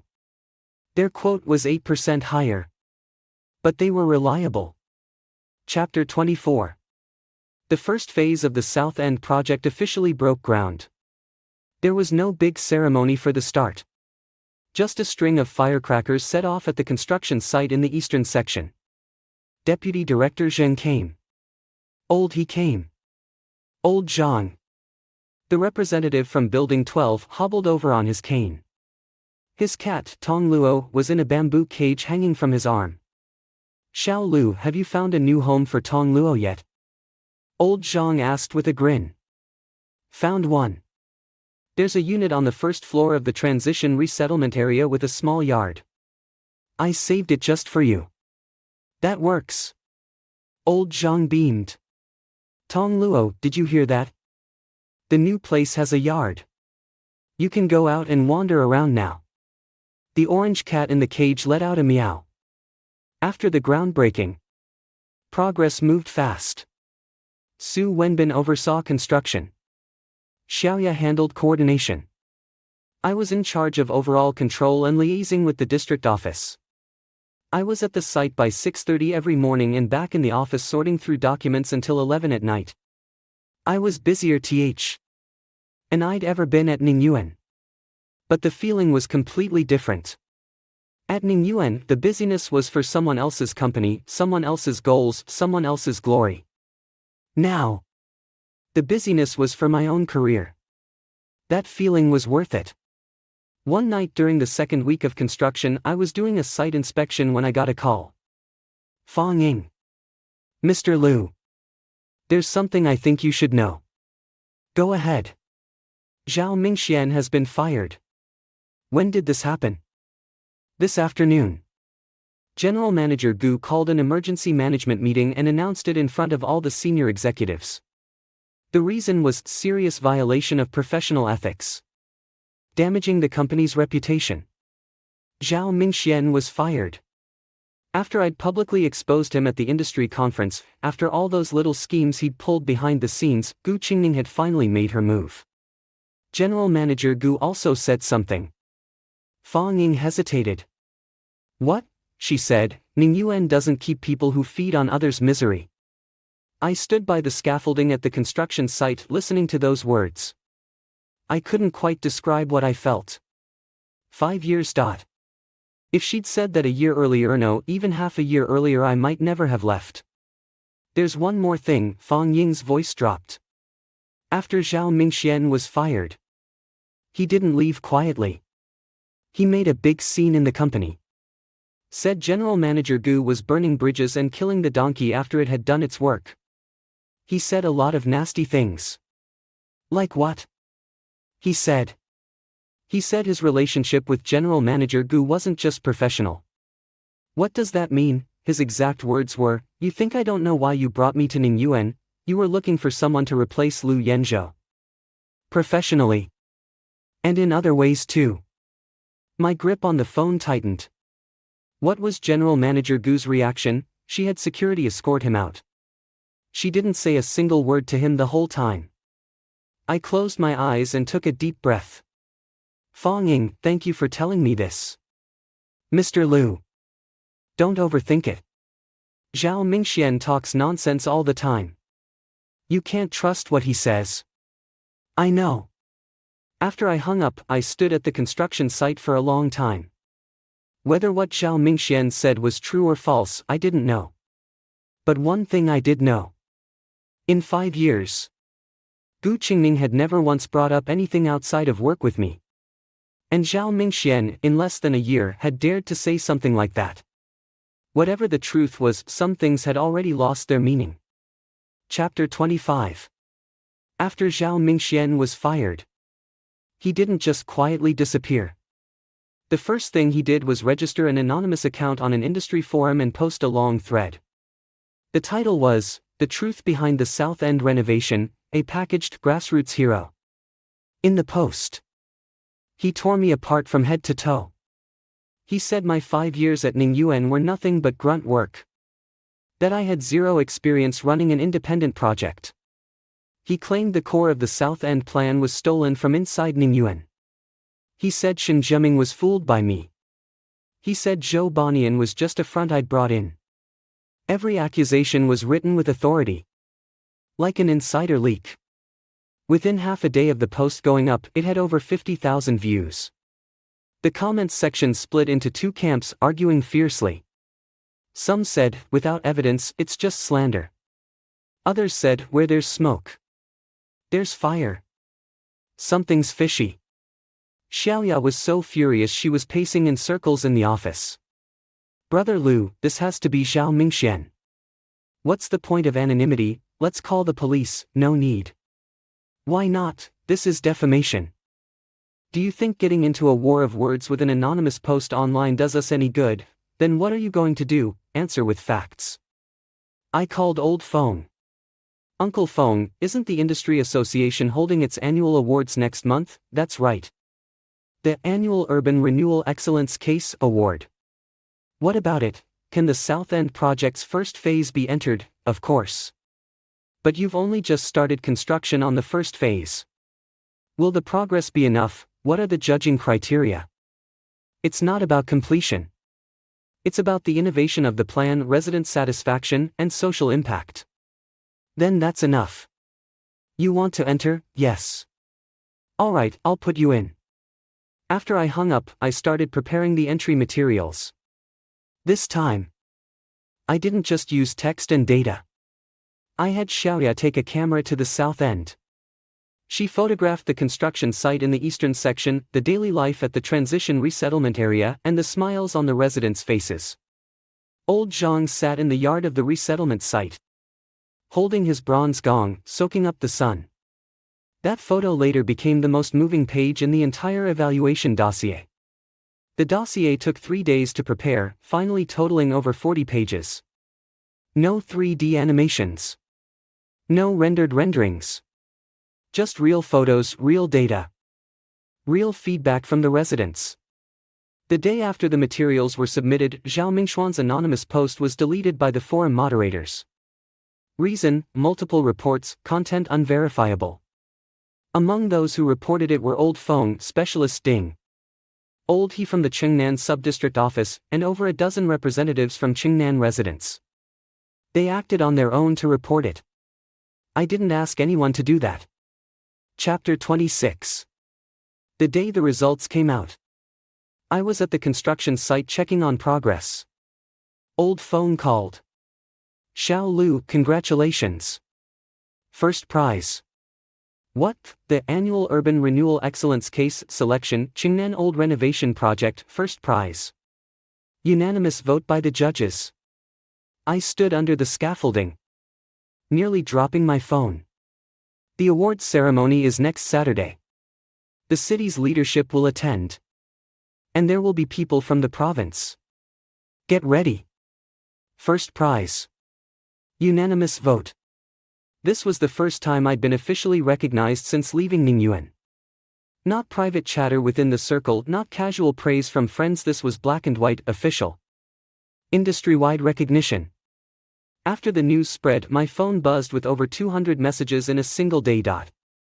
Shen Zheming sent 4 words: well deserved. Zhou Banian called, Yenzhou. Your parents are watching from above. Su Wenbin bought 2 bottles of wine. Xiaoya cried a little. And then there was a message from someone I never expected. Gu Qingning. Not on WeChat. A text. Congratulations. 1 word. Just as concise as when she said good job to me in the BAS. It meant 5 years ago. But back then, she was talking about someone else's project. This time, it was mine. The awards ceremony was held at the city's largest convention center. Over 500 people attended. I wore a new dark suit that Xiaoya helped me pick out. Brother Lu, you need to look sharp today. The whole industry's watching you. As I stepped onto the stage to receive the award, I spotted a few familiar faces in the crowd. Old Feng was in the front row, clapping with a big smile. Deputy Director Zheng sat in the guest section and gave me a nod. Specialist Ding gave me a thumbs up. Old He from Qingnan brought 4 or 5 resident representatives sitting in the back row. Old Zhang was there too, holding that orange cat in his arms. Then, in the 3rd row, I saw Gu Qingning. She sat alone, the seat next to her empty. That seat used to belong to Zhao Mingxian. I stood on stage with the trophy in hand. And the host asked me to say a few words. Thank you to the judges for this recognition. This award isn't mine, Alanite belongs to my team, my partners, and the over 14,000 residents of Qingnan. 2 years ago, when I started working on the Qingnan plan, I had no company. No team, no funding. Some people said I was overreaching, some said I was dreaming, and others said I was just sour grapes. A few laughs rippled through the audience. But I've always believed one thing: if you put your heart into something, time will give you the answer. I bowed after speaking. The applause was thunderous. As I walked off the stage, I passed the third row. Gu Qingning stood up. She blocked my path. The applause was still going, but the world around me suddenly felt silent. "Congratulations," she said. Just like in the text, one word. But her eyes were different from the text. The way she looked at me, I'd never seen it in 5 years. "Thank you, Lu Yenzhou. I need to talk to you. It's not convenient here." "Then find a time." "All right." I walked past her. The applause behind me gradually faded. Chapter 27. Gu Qingning and I met 3 days later, in the evening. The location was an old street in Qingnan. The same street I'd walked countless times during my initial research. She arrived right on time. Dressed casually, a light trench coat, hair down, nothing like her usual office look. She looked like an ordinary person. "Why here?" she asked, glancing at the old buildings around us. "Because this is Qingnan. The place your people stirred up for half a year. You should see with your own eyes who lives here." She didn't argue. I led her down the old street. When we passed Building 12, old Zhang was sitting downstairs. The copper gong cat dozing on his lap. "Xiao Lu's here, is this your friend?" Old Zhang squinted at Gu Qingning. "Sort of. She's a pretty girl. Want to come in for some tea? I just brewed some." "Another time, Uncle Zhang. Just showing her around today." After we left Building 12, Gu Qingning stayed silent. When we reached the small park at the end of the street, she finally spoke. "Zhao Mingzuan, that was my mistake. You admit it, when he joined Ningyuan. Someone recommended him. His background and resume looked impressive. I failed in my judgment of people." "It's not just a failure in judgment," I said. "Once he was in, you couldn't have been completely unaware of what he did. He took my plan and put his name on it. You didn't see that?" She was quiet for a moment. "I did."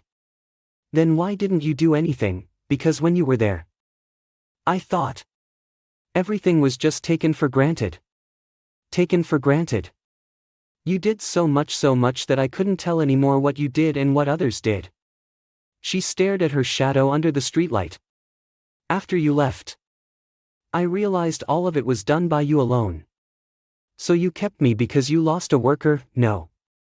She turned to face me. "Lu Yenzhou, during your 5 years at Ningyuan, I wasn't unaware of how you felt about me." My heart skipped a beat. But back then, I didn't dare think about those things. Why? Because the company was too important. It was the only thing my father left me. I was afraid that if I let other things in, I wouldn't be able to hold on to it. So you chose to pretend not to see. Yes. And why are you telling me now? She looked at me for a long time. Because you left. The company was saved, but you were gone. That's when I realized which one mattered more. The old street was quiet, save for the distant sound of a dog barking somewhere far off. "It's too late, Gu Qingning. I know. I have my own company now, my own team, my own projects. I'm not going back to Ningyuan." "I never asked you to go back to Ningyuan." "Then what do you want to say?" "I want to say ... I'm sorry." 3 words. For 5 years, she had never said those 3 words to anyone. I looked at her. The streetlight stretched her shadow long across the ground. "Sorry isn't enough," I said. "Then what is?" "You spent 5 years learning 3 words. Spend another 5 learning how to treat someone right." She froze. "Is this Giving me a chance, this is giving you a direction. Whether you walk it or not. That's your call. I turned and walked toward the other end of the old street. She didn't follow. But when I was far away, I looked back. She was still standing there. Under the streetlight. Alone. Chapter 28. The progress on the first phase of the Southern City project exceeded everyone's expectations. Demolition of 42 old buildings in the Eastern District was 95% complete within 3 months. The remaining 5% involved a few special case residents requiring separate relocation negotiations. But the timeline remained under control. The occupancy rate of the resettlement site exceeded 90%. Old Zhang moved into a first-floor unit with a small yard. Copper Gong, his cat, crouched at the gate every morning watching passers-by. Becoming the celebrity cat of the entire resettlement complex. Aunt Wang's new place was a 4-minute walk from the health clinic, 1 minute longer than before, but she said, "There's a big tree along the way now. Makes the walk cooler." Provincial media came for interviews twice. Once for a report on the Southern City renovation model, another time for an industry feature program where I was asked to speak for 10 minutes. After Shen Jiaming watched that episode, he called. "President Liu. Your reputation in the industry now is bigger than some bosses who've been at it for 20 years. Reputation can't put food on the table. But reputation brings projects. I've got 2 more plots of land, similar situation to the Southern City. Interested? Let's finish the Southern City first, then talk about the rest." Fair enough. But there's something you need to know. What? After Zhao Mingxian left Ningyuan, he went to a company called Shengda. Shengda Real Estate, one of the top 5 developers in the city. What's he doing at Shengda? Deputy head of investments. Who gave him that position? Shengda's boss has old ties with Zhao Mingxuan's father. After he was fired from Ningyuan, his dad found him a new place. He won't stay quiet. Of course not. Shengda's been eyeing the Southern City projects lately. The first phase is yours, but the second and third phases the district hasn't decided on partners yet. Zhao Mingxian had changed his disguise and was coming again. I put down the phone and glanced at the construction site outside the window. Cranes were turning. Workers were busy, everything was moving forward on schedule. But I knew a new round of maneuvering had already begun. That afternoon, I received a call. From Shengda Real Estate. But it wasn't Zhao Mingxian calling. It was Shengda's boss, Zhou Haidong. "President Liu. I've heard a lot about you. The Southern City project is well done, very impressive. You flatter me. President Zhou. I'd like to meet you and discuss the second phase of the Southern City. The partner for the second phase hasn't been decided yet. That needs to be negotiated with the district." "I know. But I want to talk with you first. How does your plan for the second phase differ from the first? Any changes in approach?" His tone was very polite, entirely consultative. "Sure. When? The day after tomorrow, noon. I'll treat you to lunch. Deal." After Su Wenbin learned about this, he gave me a word of caution. "President Liu. Zhou Haidong has deep ties with Zhao Mingxuan's father. With Zhao Mingxian under him. That meal might not be straightforward." "I know. But not going would be worse." Chapter 29. The place for the meal with Zhou Haidong was a very quiet private kitchen restaurant. When I entered the private room, Zhou Haidong was already there. In his early 50s, hair neatly combed. A friendly smile, dressed in a casual suede, seemed like an easy person to deal with. Beside him sat someone. Zhao Mingxian. The moment I walked in and saw him, I wasn't surprised. Su Wenbin's warning hadn't been unnecessary. Zhao Mingxuan's expression was calm. Nothing like the flustered mess he was when I exposed him at the industry exchange. With a new backer, a person's confidence changed. "President Liu, have a seat." Zhou Haidong gestured to me. I sat down. "You know Mingxian. So no need for introductions." Zhou Haidong smiled. "I know him." Zhao Mingxian held his teacup, looking at me. Old colleague, he said. I didn't respond. The dishes arrived. Zhou Haidong started with some industry small talk, nothing serious. When we were about halfway through the meal, he got to the point. President Liu, the first phase of the southern city is excellent. I genuinely admire it. But you know, the first and second phases aren't the same. The first phase was an old residential area, relatively simple. The second phase involves commercial land and some industrial land conversion, much more complex. I'm aware. Shengda has over a decade of experience in commercial real estate, with more than 30 completed projects. If we collaborate on the second phase, you handle planning and resident coordination, I handle commercial development and funding. How does that sound? What are the specific terms of the partnership? You get 30% equity. I get 70%. 70-30 split. President Liu, your plans and reputation are worth 30%. But funding, team, construction capability, Shengda has all of that. 70-30 isn't unfair to you. I put down my chopsticks. President Zhou.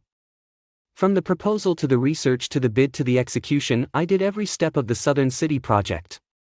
The reputation of the first phase is right there, and the district's trust in me is solid.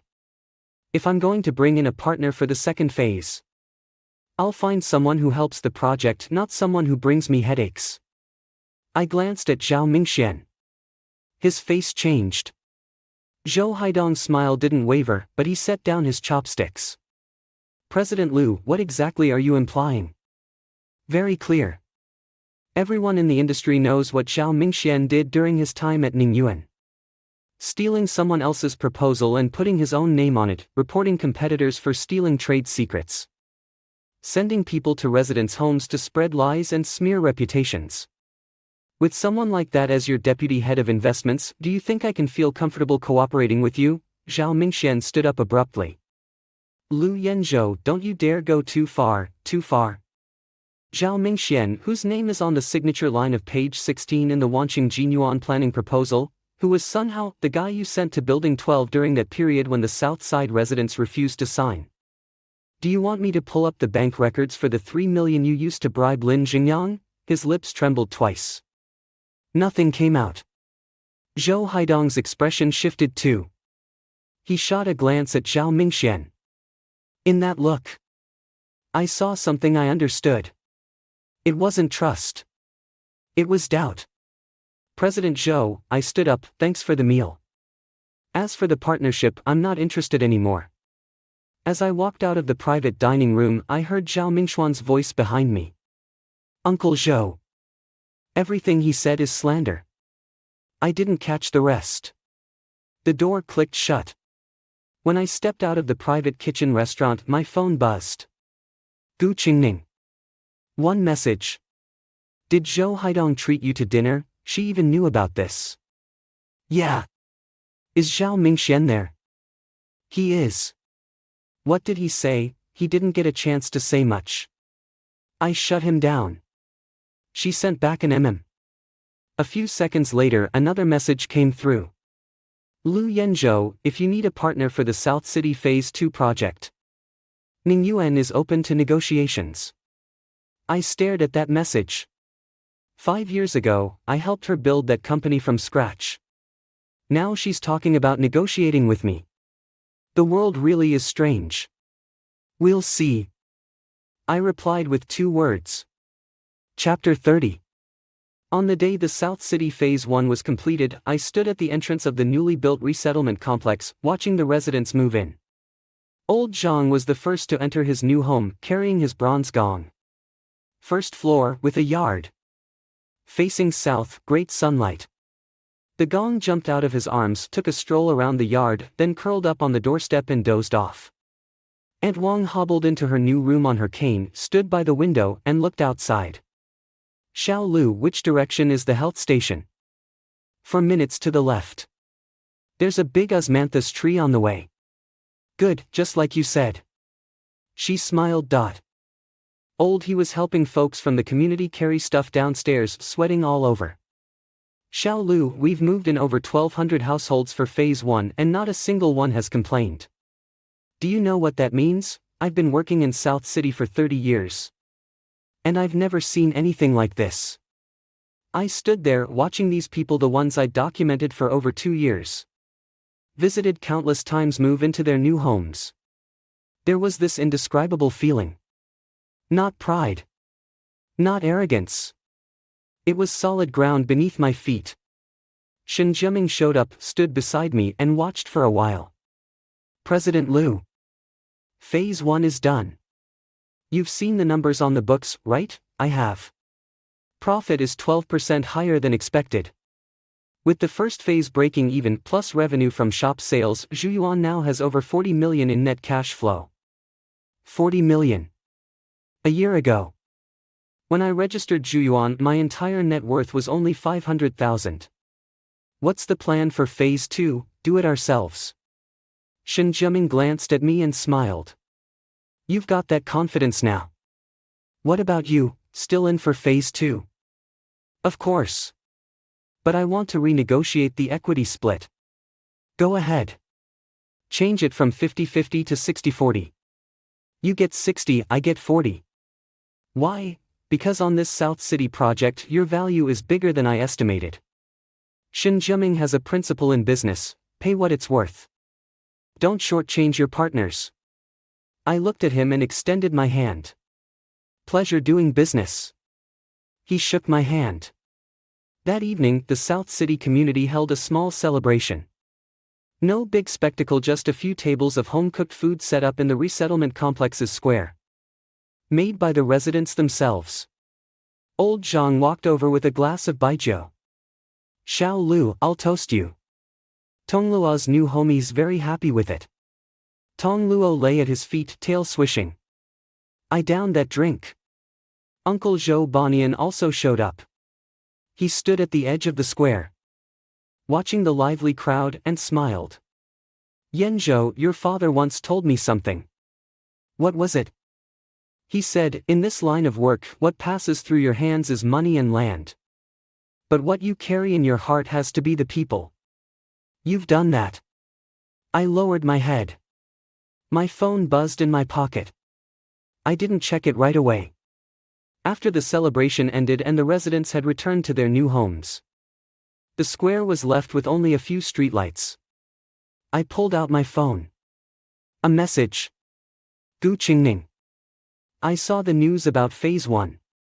Well done. Then a second one. Word is going around the industry about Zhuyuan's valuation. They're saying your company is worth over 200 million. Now. A third. Lu Yenzhou, have you ever thought about whether staying at Ningyuan 5 years ago was the right choice or the wrong one? I stared at those 3 messages. Was it right 5 years ago? If I hadn't stayed at Ningyuan 5 years ago, I wouldn't have had those over 1800 days of grinding. I wouldn't have worked on more than a dozen projects, met so many people, learned all those things. But if I hadn't met Gu Qingning 5 years ago, I also wouldn't have had those 5 years of endurance, silence, and heartbreak. Right and wrong aren't black and white. I replied with one sentence. It's not about right or wrong. It's about me knowing now what's worth it. After sending it, I tucked the phone back into my pocket. I looked up at the night sky over South City. The newly built resettlement buildings were lit up window after window like a chessboard. Behind those lights were over 1,200 households, dinners, arguments, laughter, and daily routines. Over 14,000 people's lives. My 2 years of research, 1 notebook, and a plan I'd revised God knows how many times. This was what it had finally become. This is what's worth it. I turned and walked out of South City. The lights behind me were bright. The road ahead was long. I didn't look back. The end.